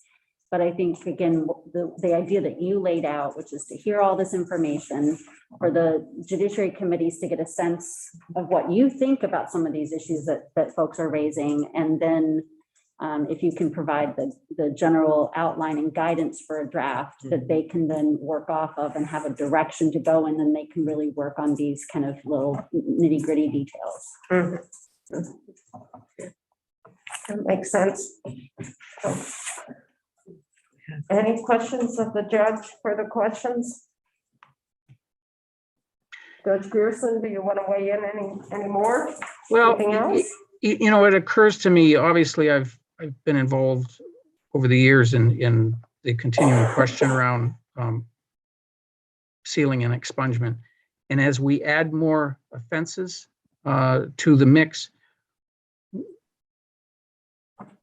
I think what is becoming apparent is the workload, and I've talked about this before, the impact on the courts as well as the state's attorney's office in processing these.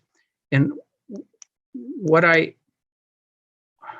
guess I'm not prepared to recommend this to the committee, but it may be that the committee, as they add offenses, and I'm not suggesting you don't add offenses to it, but it may be that you need to prioritize which types of cases you want the court to emphasize in this expungement process. In other words, there is a significant number, and I don't have the number in hand, of, for instance, marijuana cases as a specific category. And as you add more offenses to it, I think it would assist the process if there was some priority given to which ones, which offenses, which category of offenses should be prioritized in the expungement process. For instance, Michelle in her testimony talked about deferred sentences and the idea of, if you're going to make a change, make it prospective. If you remember in the last session, there was a provision of this bill that did go through that involved the removal, if you will, expungement of records in the Judicial Bureau. That bill did not identify whether or not that was prospective only. It or could be retroactive. If we go back to 1990, I am told that there are over 500,000 files that would need to be acted on. It is obviously a large number.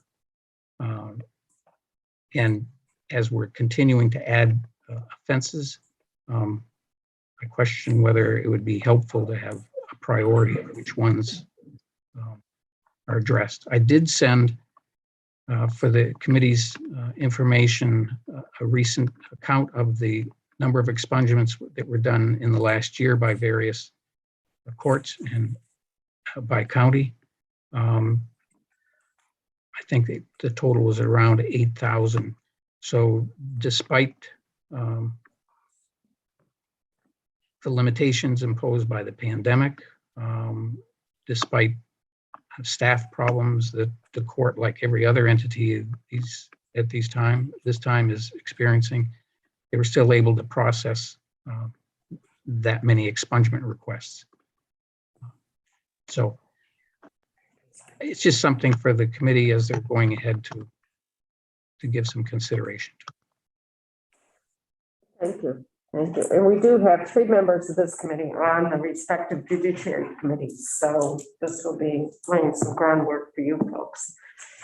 I'd like to move along. We have Thank you. next would be Evan Mann with the state's attorneys, and then Marshall Paul, and then Mary Reed O'Reilly from Legal Aid. And then we have a few others after that as well. Thank you very much. If you could identify yourself for the record. Absolutely will. My name is Evan Meenan, the state's attorney out of the executive director's office of the Department of State's Attorneys. I testified before this committee on July 15th of this year.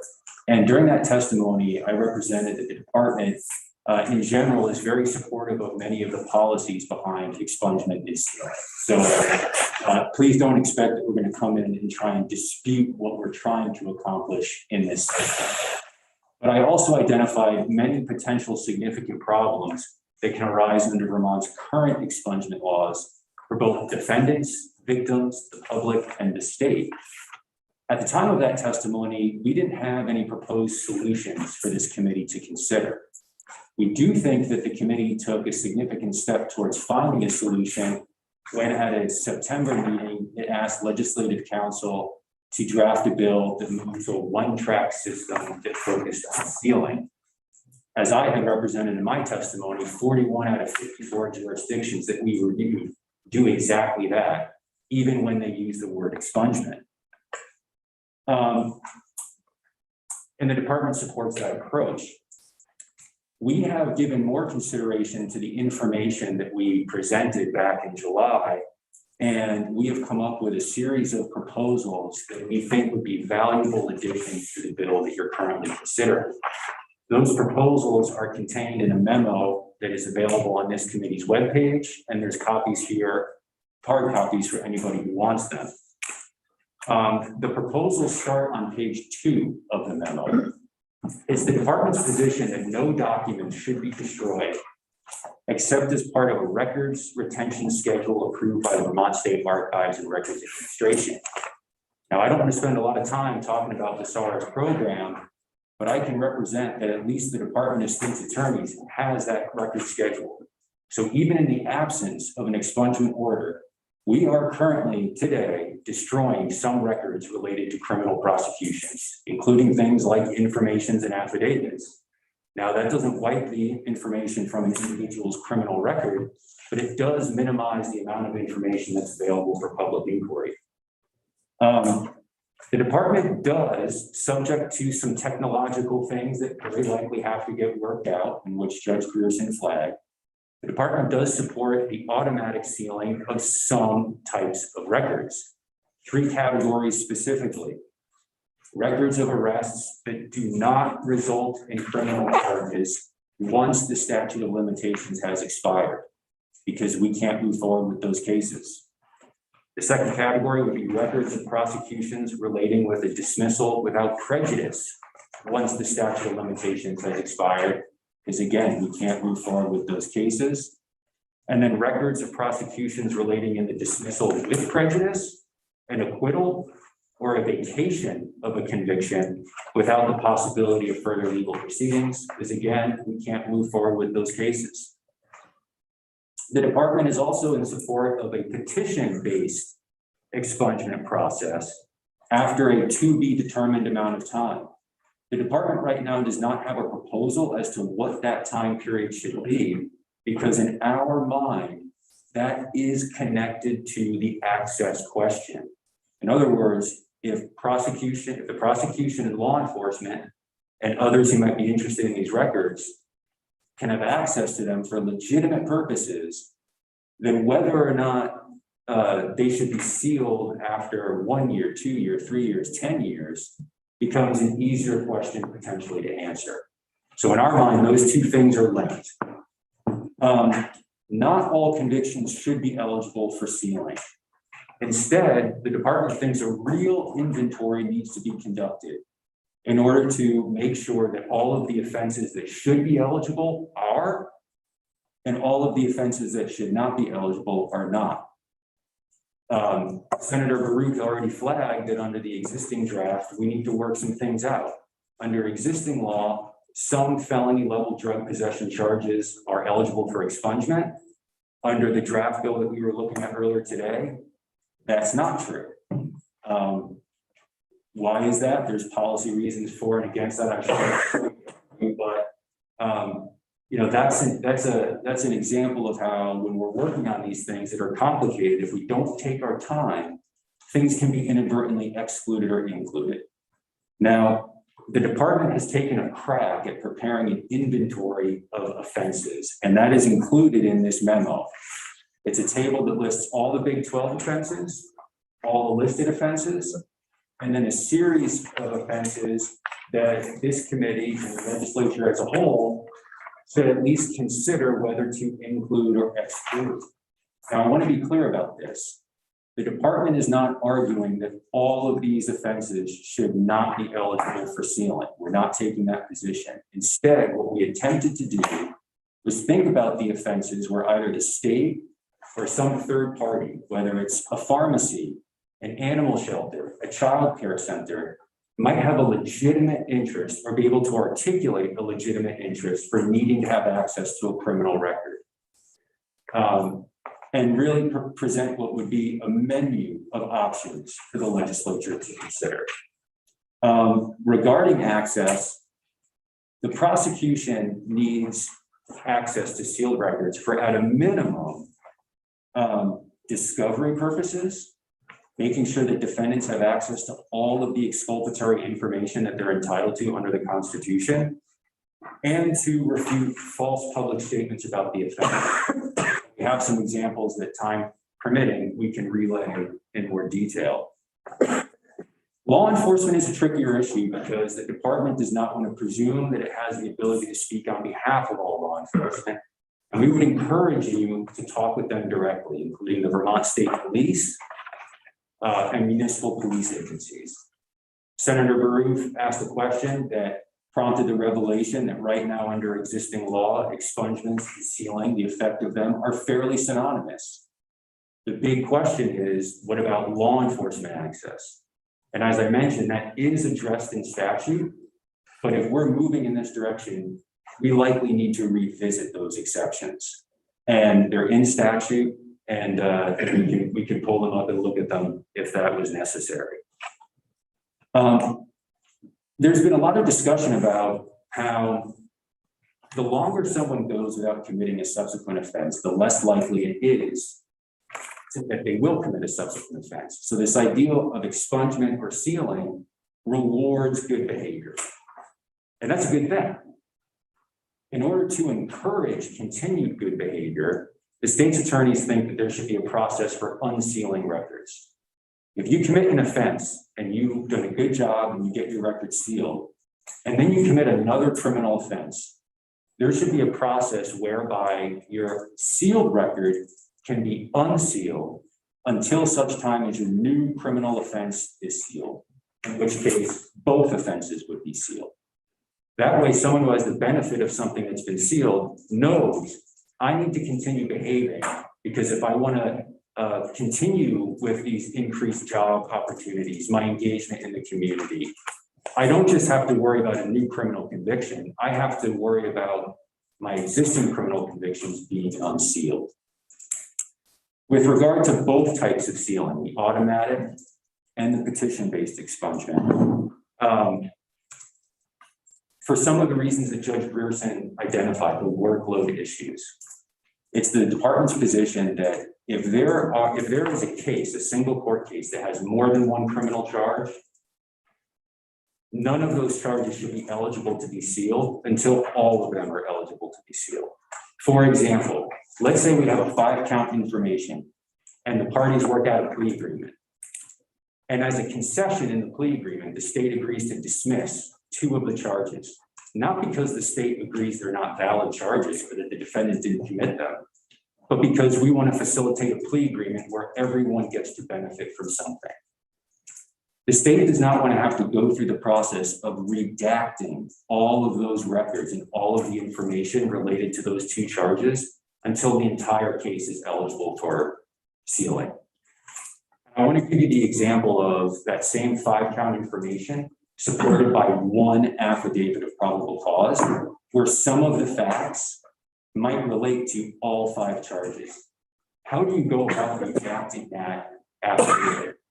I can tell you in some cases, it takes hours to redact those files, and it's very time consuming and labor intensive.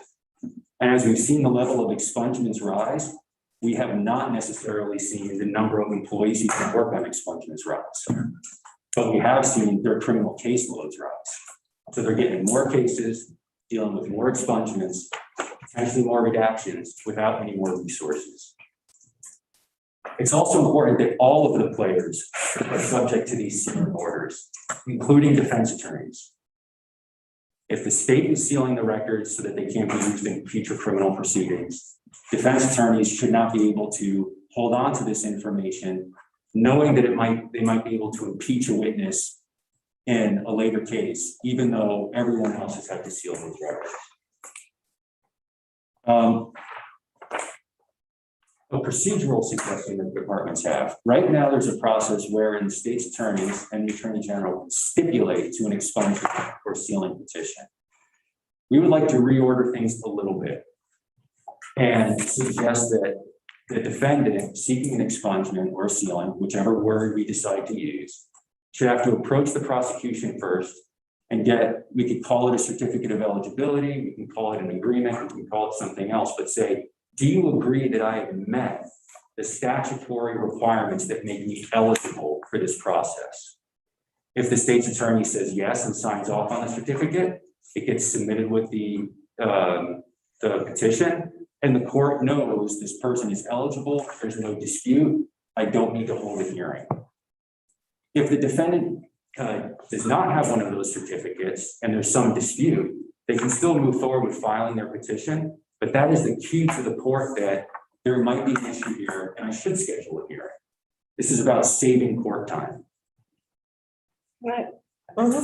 So can you help me understand how that's different than what's happening right now? Because my understanding is the state's attorney gets to stipulate or not. And then once there's a stipulation, go to the court and the court has the prerogative whether or not to hold a hearing. So substantively, the difference is minimal. It's really about the procedure and requiring the defendant to engage with the prosecutor up front before the petition is filed, which also helps facilitate things like victim engagement. Hey, we were just asked to agree that this person is eligible. Victim, what are your thoughts? And it allows some of the work to get done up front, as opposed to a prosecutor sitting there and saying, oh, I just got this expungement petition filed. Now I need to rush to contact the victim. Do I still have all the victim's correct contact information because maybe this happened 5-10 years ago?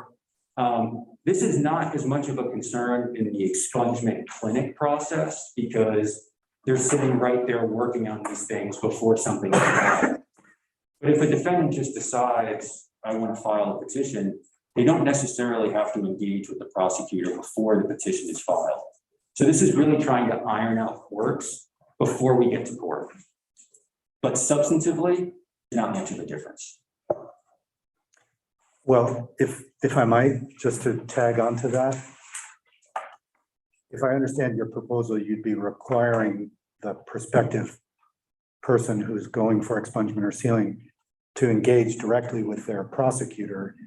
I think is that what you were?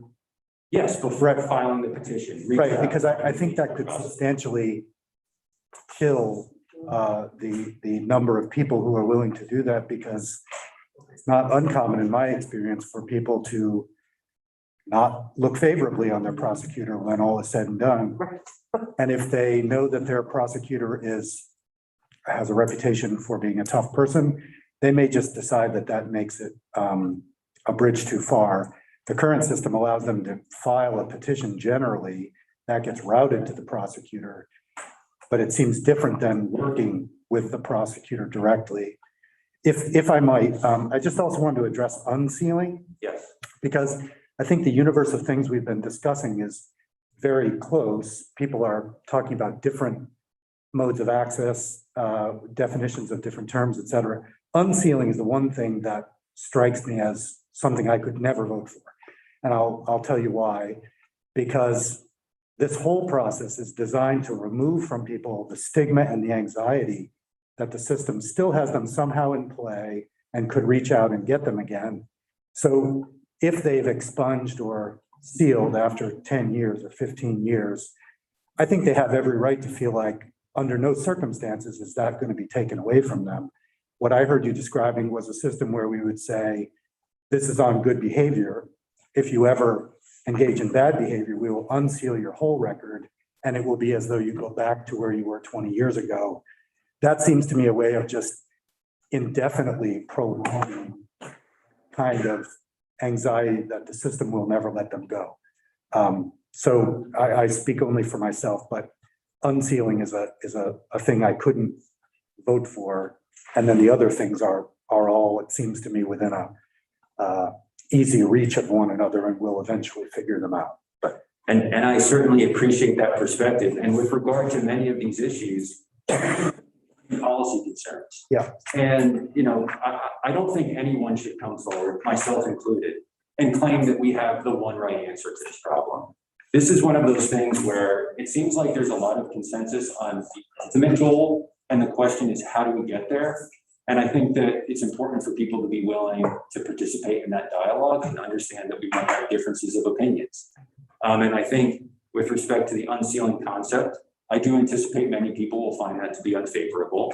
But really the question is, we're balancing the one justification for this, which is folks should be able to get on with their lives, with the competing justification that we're okay allowing them to do that because we know that they're no longer engaging in the behavior that brought them in the criminal justice system to begin with.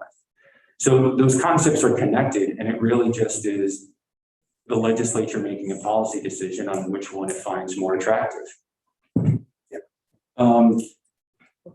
There was a lot of discussion. If I might add, could I just, Yes, I'm sorry. Sears.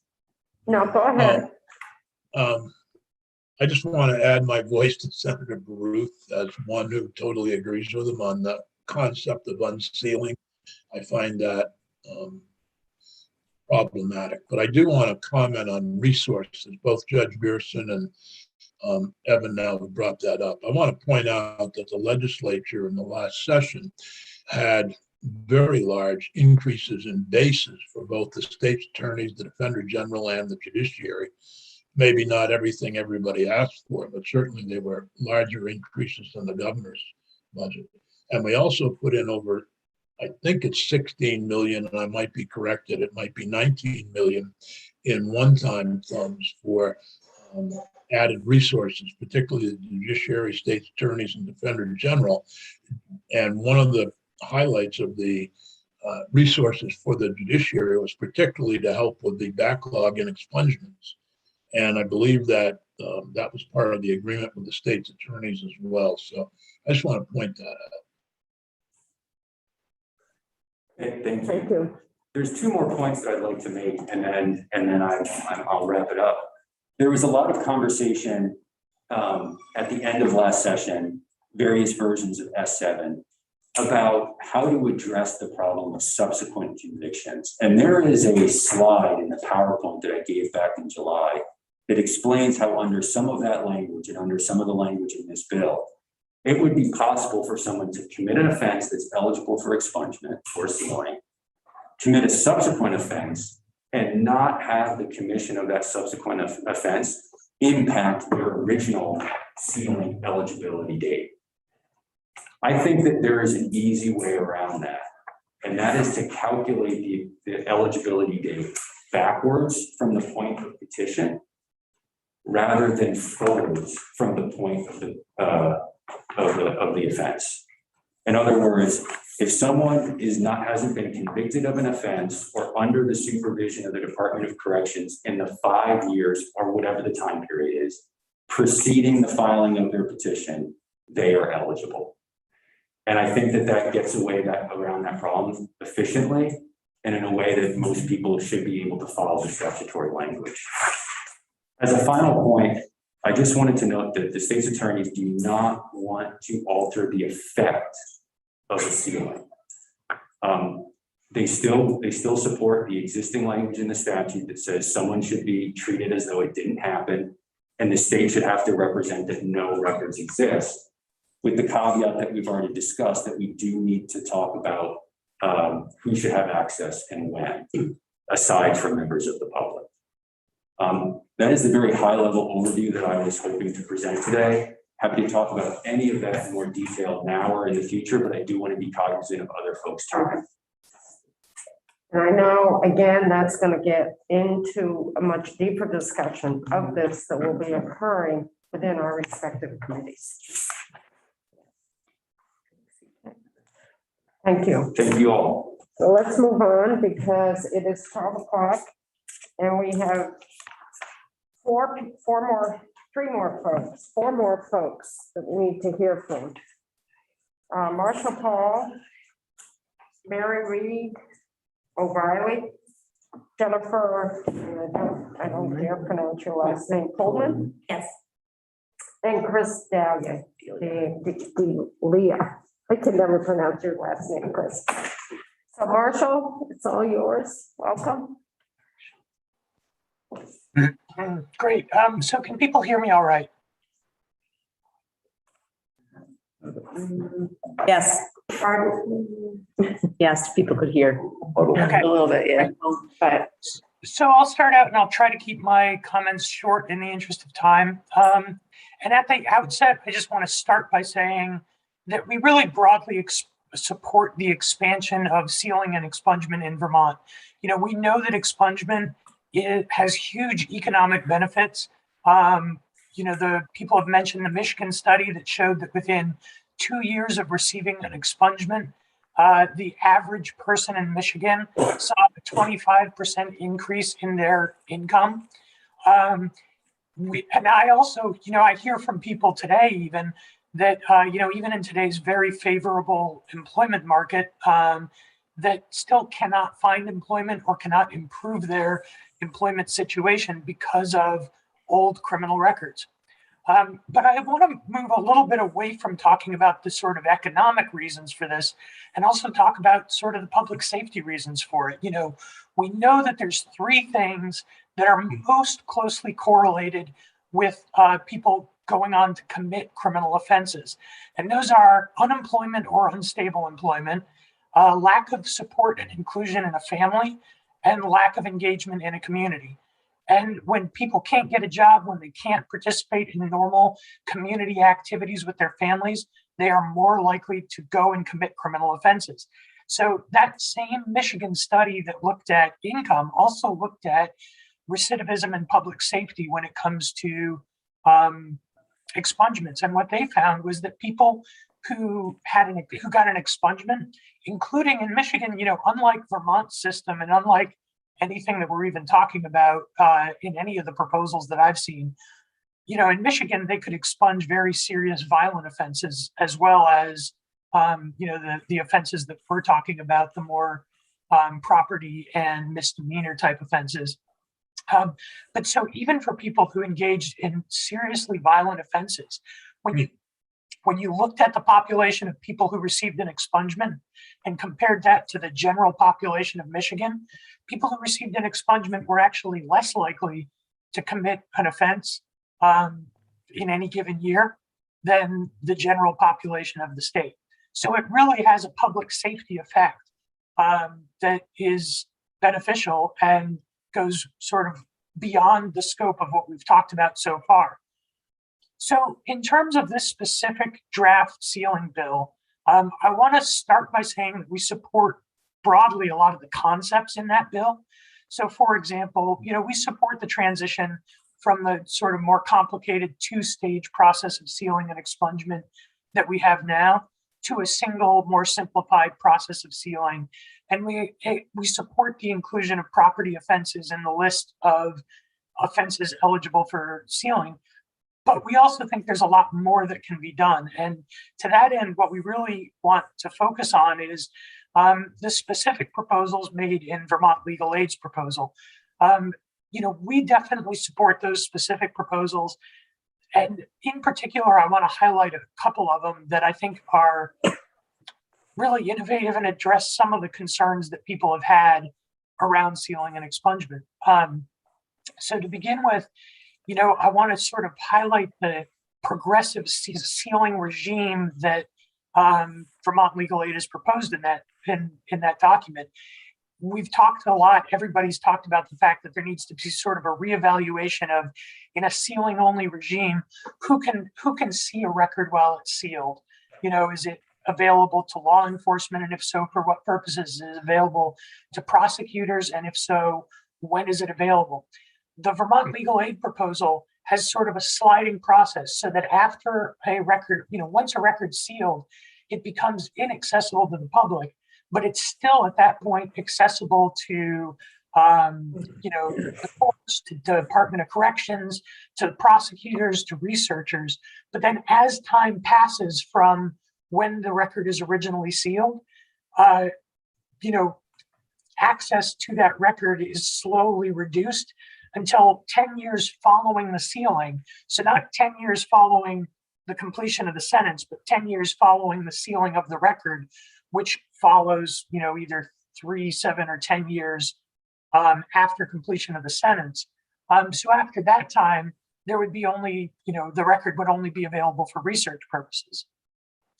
We also support the Vermont Legal Aid proposal to expand the list of eligible offenses consistent with public safety. The Vermont Legal Aid proposal limits eligibility to non-listed offenses, which really hews pretty tightly to the research about recidivism and desistance. Because, we've seen lots of research and all of it shows that after a number of years, as few as 3 years for a misdemeanor, but more for more serious felonies or violent offenses, a person's criminal record just has no predictive value. The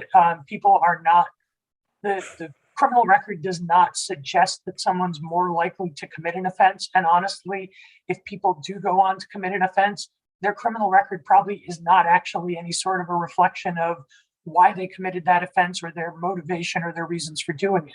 So it really just does not have value after a certain period of time, even for offenses that are far more serious than have been included in Vermont's expungement scheme so far. So we support the proposal to expand that list of eligible offenses to include, essentially most offenses that are not listed. Finally, we support the legal aid proposal for automating the sealing process. In the same Michigan study that found that substantial increase in income, they also found that surprisingly, only about 6% of people who were eligible for an expungement went and got the expungement. And there's no reason not to have automation of certain, the sealing of certain records, because, we're talking about offenses that everyone has decided are expungible and should be subject to expungement. And if automatic expungement is, limited so that, maybe for the more serious offenses, there's still a petitioning process. But for the less serious offenses, for the misdemeanors, for the property offenses, expungement could happen automatically. And that would really expand the benefits so that it, so that it applied not just to the people who took the time to go through that petitioning process, but really provides that benefit to everyone. And just in the interest of time, I'll sort of stop there and take questions.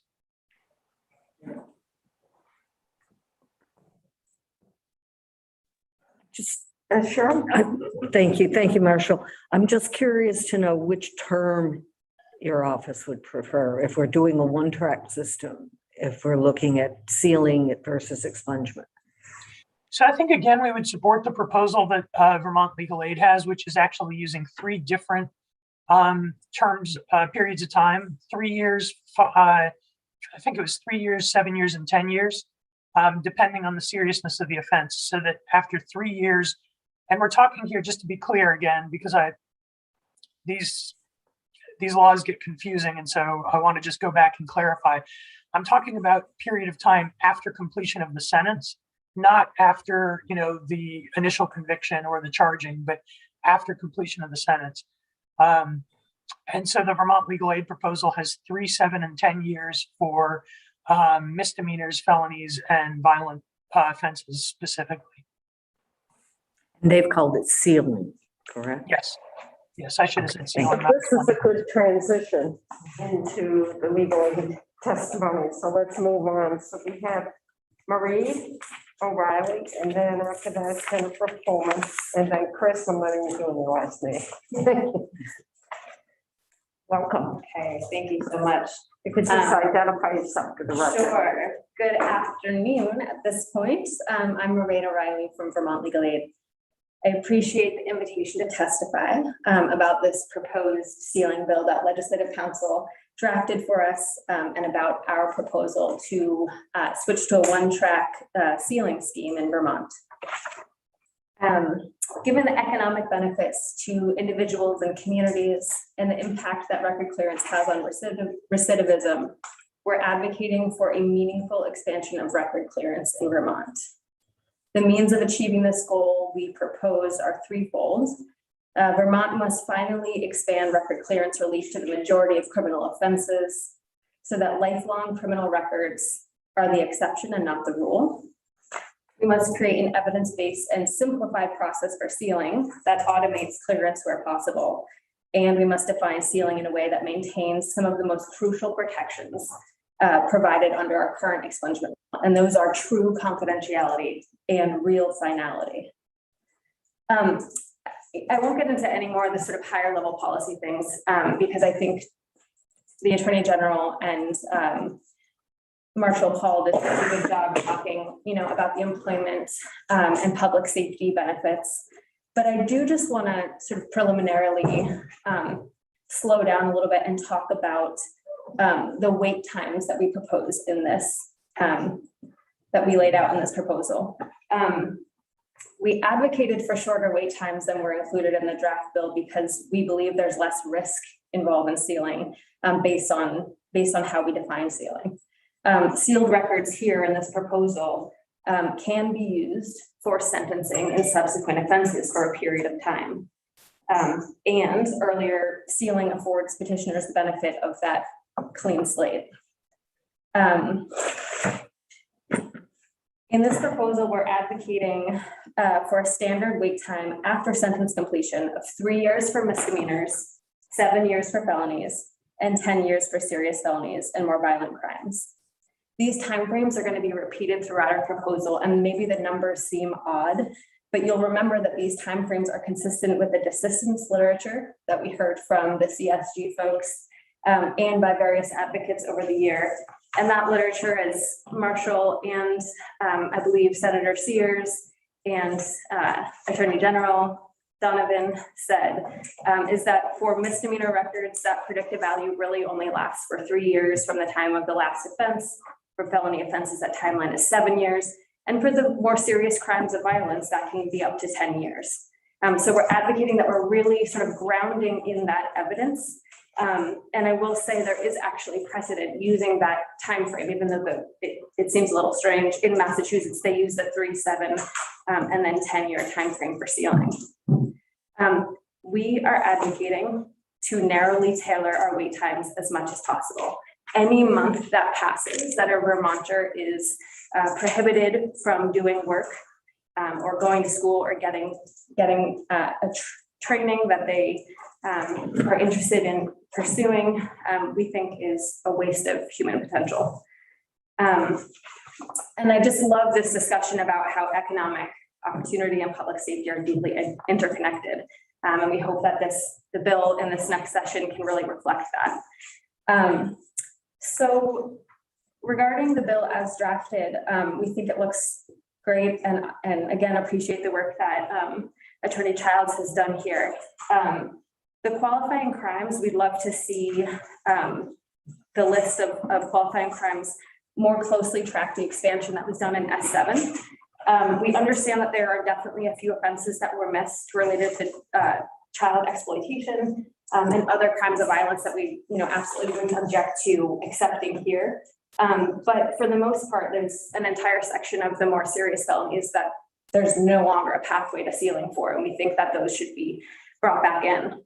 And we're going to renew the request for developing some sort of a catch-all system where, after a certain period of time, as TJ said, maybe it's 20 years for some of the more serious offenses, but having a pathway for folks to get in front of a judge and say, look, I am not the same person, and this is how much I desperately need to clear this record, and to just, allow that opportunity. So, Representative Emmons, can I just ask a follow-up question? Sure.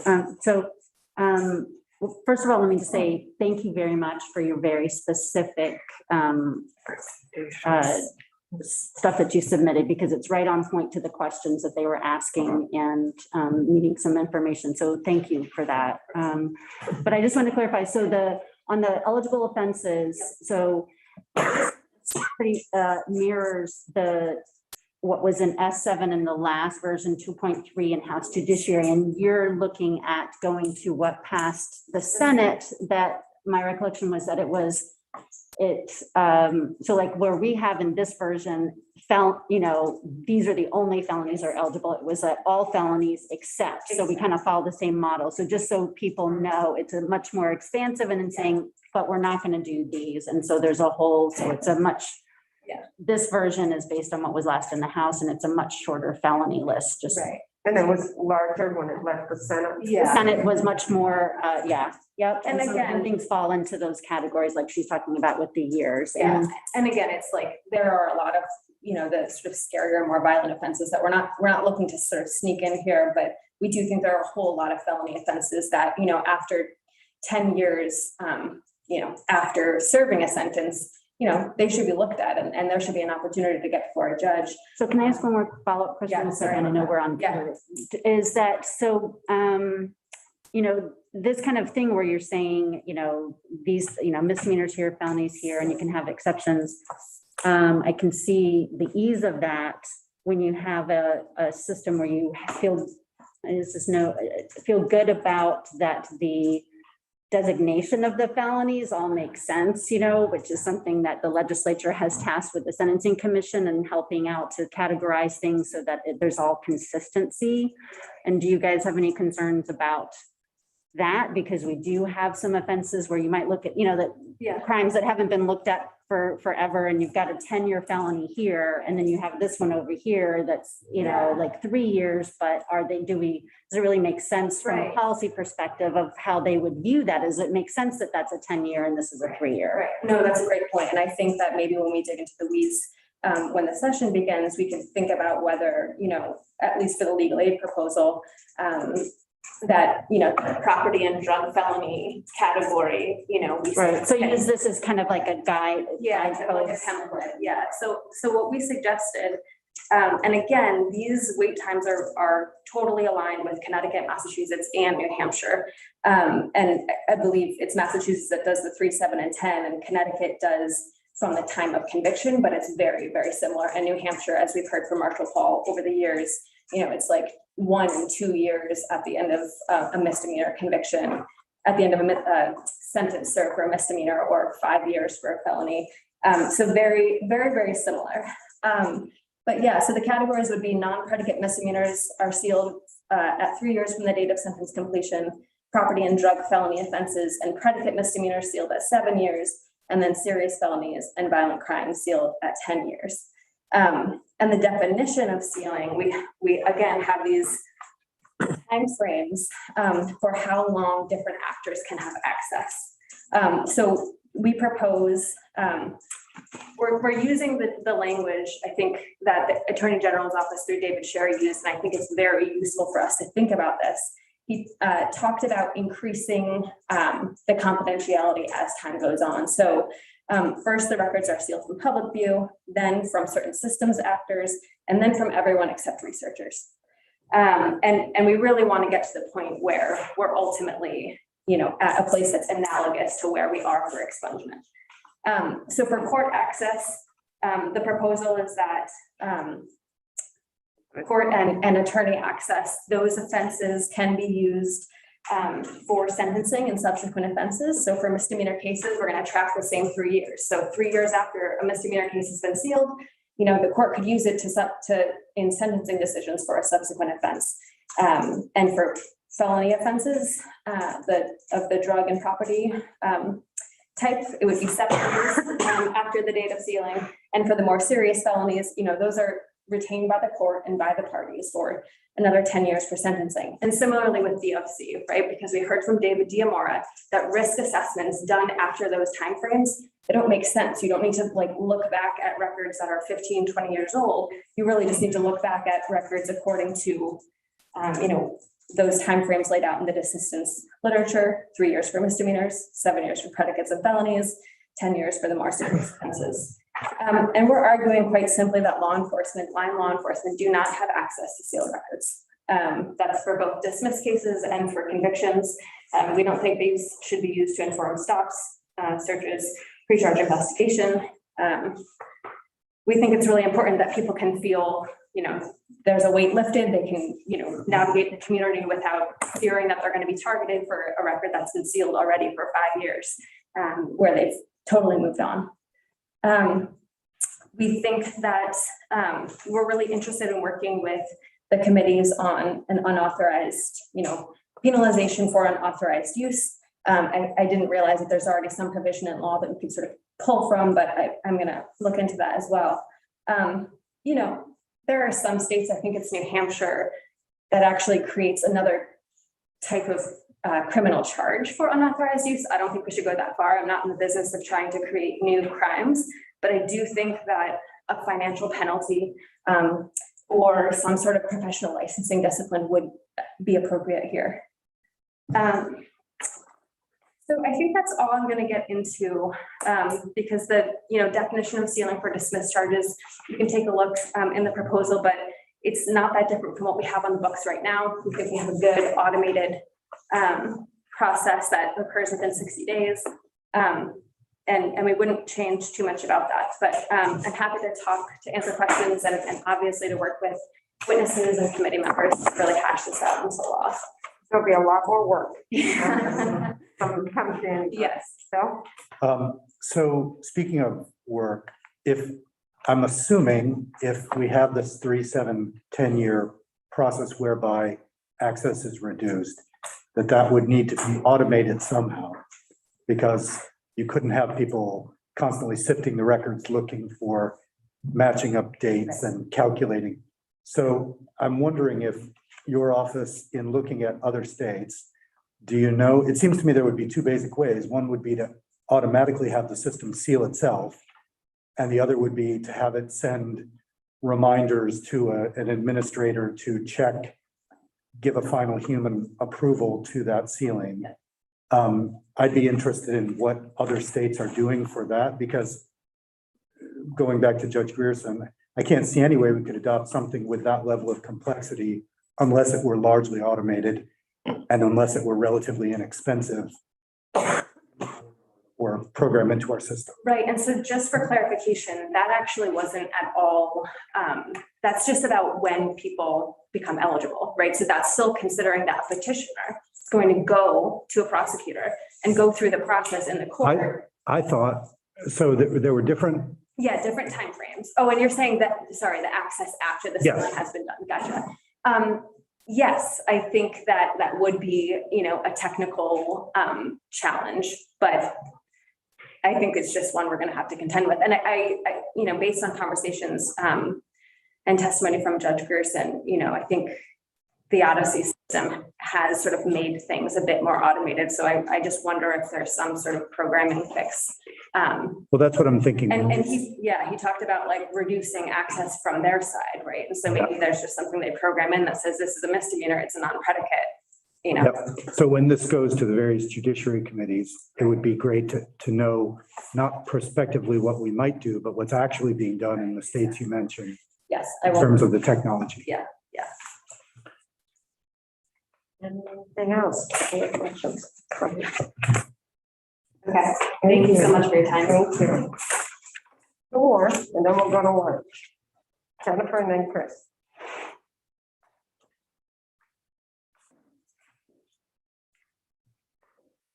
Okay. Thank you. Good afternoon. For the record, I'm Jennifer Pullman. I am the newly minted Executive Director for the Vermont Center for Crime Victim Services. Just finishing up my second week, so it's an honor to be here and an honor to see faces that I've seen on YouTube for so long, not actually live. So I know that I'm just before the lunch slot, so I will not do the weeds version. I'm just going to do like the highly manicured lawn version of where we sit.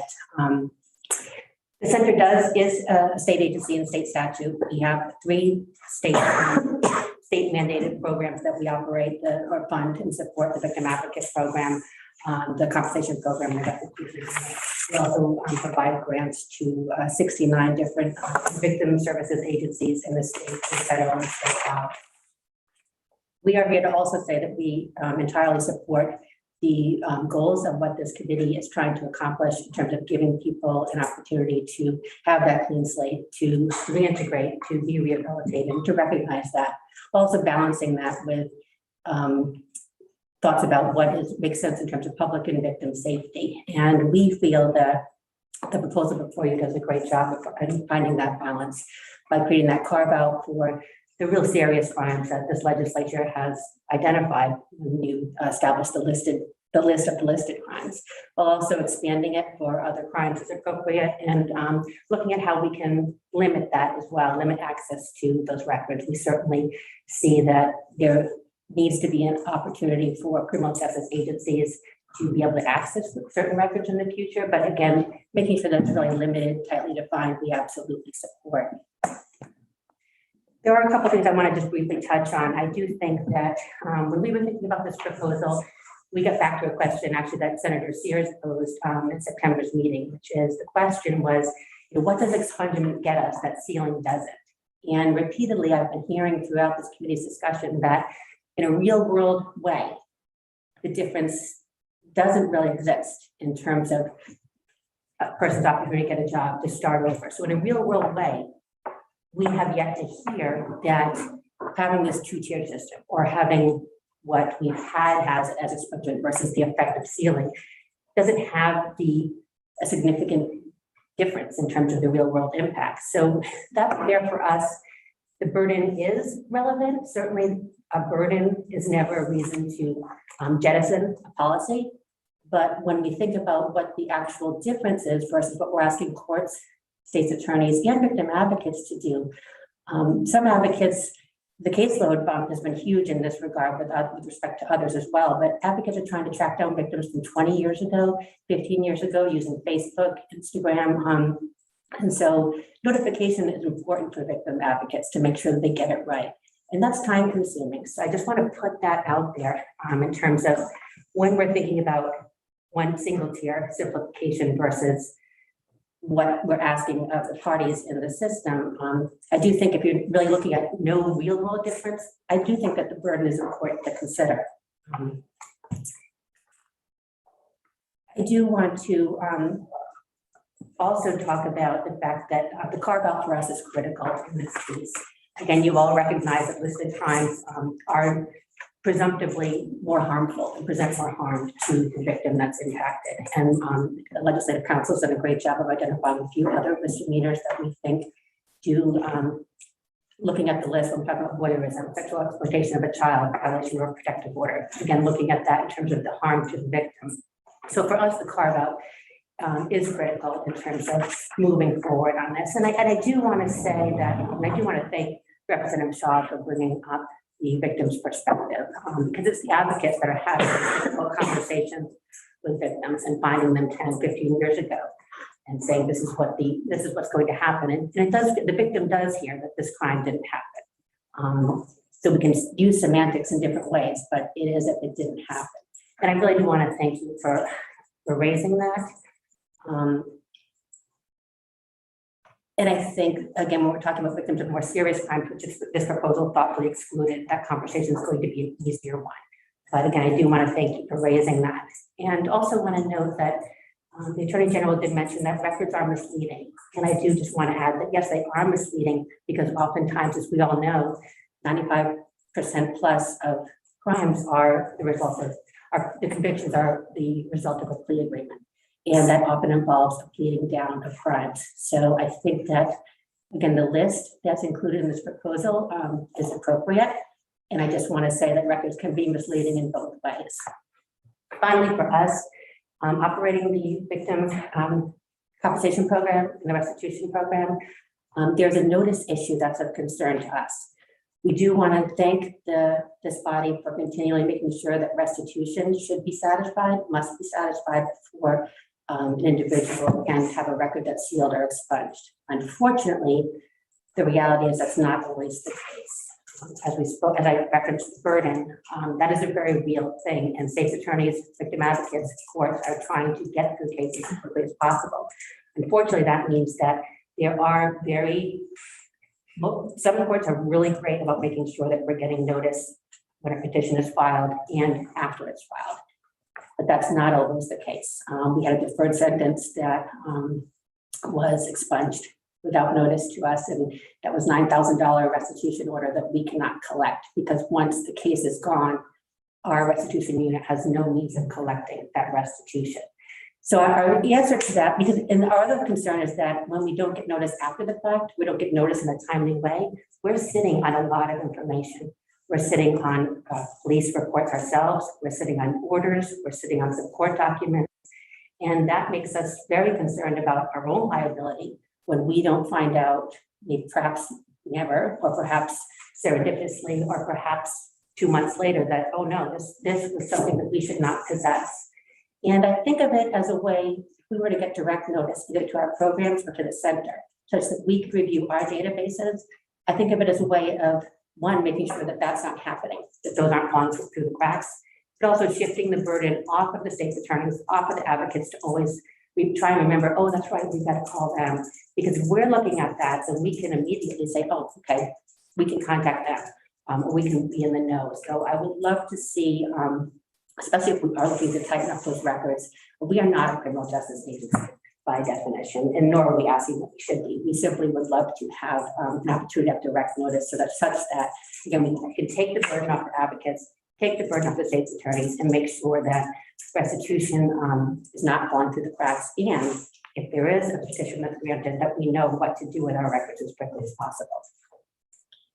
I won't, I'll wait for the weeds conversation, but I don't know if anybody has any questions for me, but I'm certainly grateful that we have a chance to bring victim and survivors' voices to the table, as well as the advocates and providers who work on their behalf.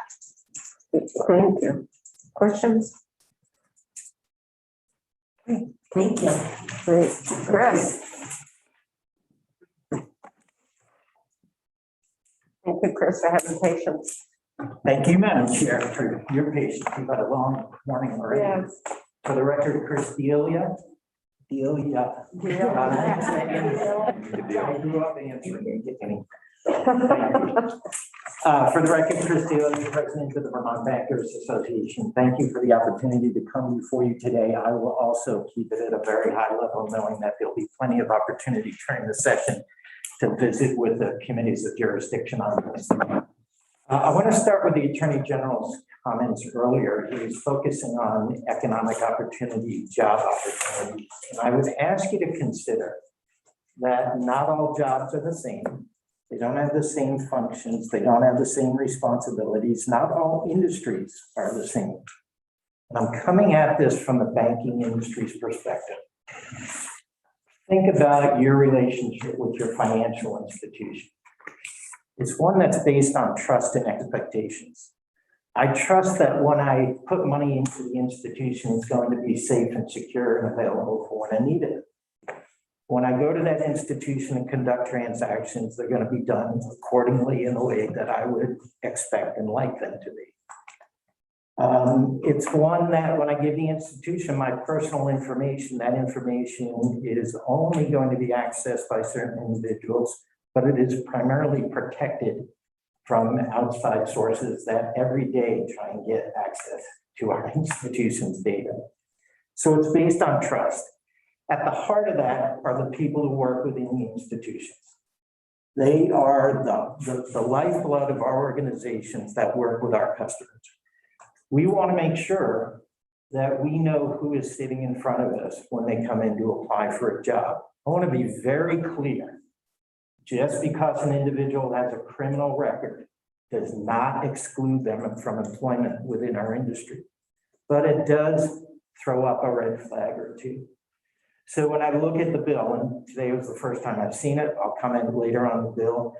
When I look at the bill specifically on page 9, and I see a list of financial related activities, it's credit cards, whether it's identity theft, whether it's counterfeit, we get concerned as an industry if those all of a sudden disappear at some point, because it goes back to the individuals that we're bringing on board and that trust and responsibility we have with our customers. So if a list like this is included in the legislation, then for us, the discussion becomes access to a sealed record for a very specific purpose, because we want to get at the heart of what were the circumstances that led to your credit card fraud, or taking on somebody's identity. Elder fraud, very, very active these days. Somebody takes an elder person's checkbook and starts writing checks. What were the circumstances that led to that? And again, it allows for a further discussion with that potential employee. It does not rule them out automatically from working in the institution. So that's why we're interested in the discussions about sealing or expungement. Whichever way you go, we will offer thoughts and ideas on it. But I just ask you to keep in mind, this is not a typical industry. This is an industry that's dealing with sensitive information and a responsibility to protect your funds and conduct transactions appropriately. So that's why we're very interested in it. And I've got a couple of other items for your Leds Council that I would add to this list, which would be appropriate, but I'll stop there and answer any questions, knowing I'll meet with the committees during the session. Yeah. Chris, I appreciate you bringing the banker's perspective. I think that's something that doesn't get thought about, maybe in this context for that. So I want to thank you for bringing that forward. Questions? I would just say, yeah, email me whatever you've got, so I've got it in the file, and we'll put it on the long list. Yeah, put on the long list. And I will answer your With question. come next session. Yep. Butch? So Chris, I suspect you'll have a solution to your issue when you testify before the committee's jurisdiction. I have a solution. Sure. Well, if you're going to sealing of records and you're going to include these items that are listed on page 9, then we would want our HR individual to have access to those records for these specific crimes. While it is important, are we concerned about an 18-year-old individual who got a DUI? No. Are we concerned about an individual who has fraudulently used a credit card or debit card? You betcha. Somebody who's been involved in identity theft? Oh, absolutely, given the records that we have on all of us in this room. So, yes, I mean, if discussion goes sealing, that's where we would work with the committees to focus our attention. Thanks. I was gonna be silent. I realized we're way over. Chris, like anything, credit card fraud can be a bunch of different things. And for example, I've heard of cases where somebody's been charged, they weren't convicted. Credit card fraud for putting in their ATM card, knowing that they didn't have sufficient funds, what they took out, what they were trying to take out. And even though they weren't successful, they were still charged. Now that may be rare today, but that goes back about 10 years ago. Should they be, never done anything else, and that's the only charge they have? Should they be, you'd want to treat them the same as somebody who stole somebody's identity and et cetera, et cetera. That's the problem when we try to define by crime or the nature of the charge. Just a comment to keep in mind. Yep, absolutely, Senator. Thank you. That's why we have the House and Senate Judiciary Committees. The answer to this come January. I'm so appreciative of the two committees, but I think this is an issue that they'll need to spend some time on for that, because they're not easy answers, and what Senator Sears just put out on the table, it's like, how do you differentiate and carry through? So Because what's not uncommon is you have individuals sitting in a van in a parking lot who are picking up the wireless transactions that are going on at a cash register, taking a whole list of credit card information, going out, printing those cards, and then using it in a fraudulent way. Much higher level than what the senator just put out there, for an example. So lots to think about. Right. Without question. what the senator put out is what happened maybe 10 or 15 years ago in terms of our adeptness, but now we are way up over here in terms of what people can now do. Thank you. Thank you. Anything else before we break for lunch? We are running late. I know we have a couple of sheriffs who have come in here just for our afternoon session, but we have not had our lunch break yet. We come back. I would say, do you think we can do it in half an hour? Or do you think 1:30? Quarter after 1 or 1:30? What do people? I defer to the rest. Yeah, Let's try for quarter after 1. that'd be a start. Maybe a good start, yes.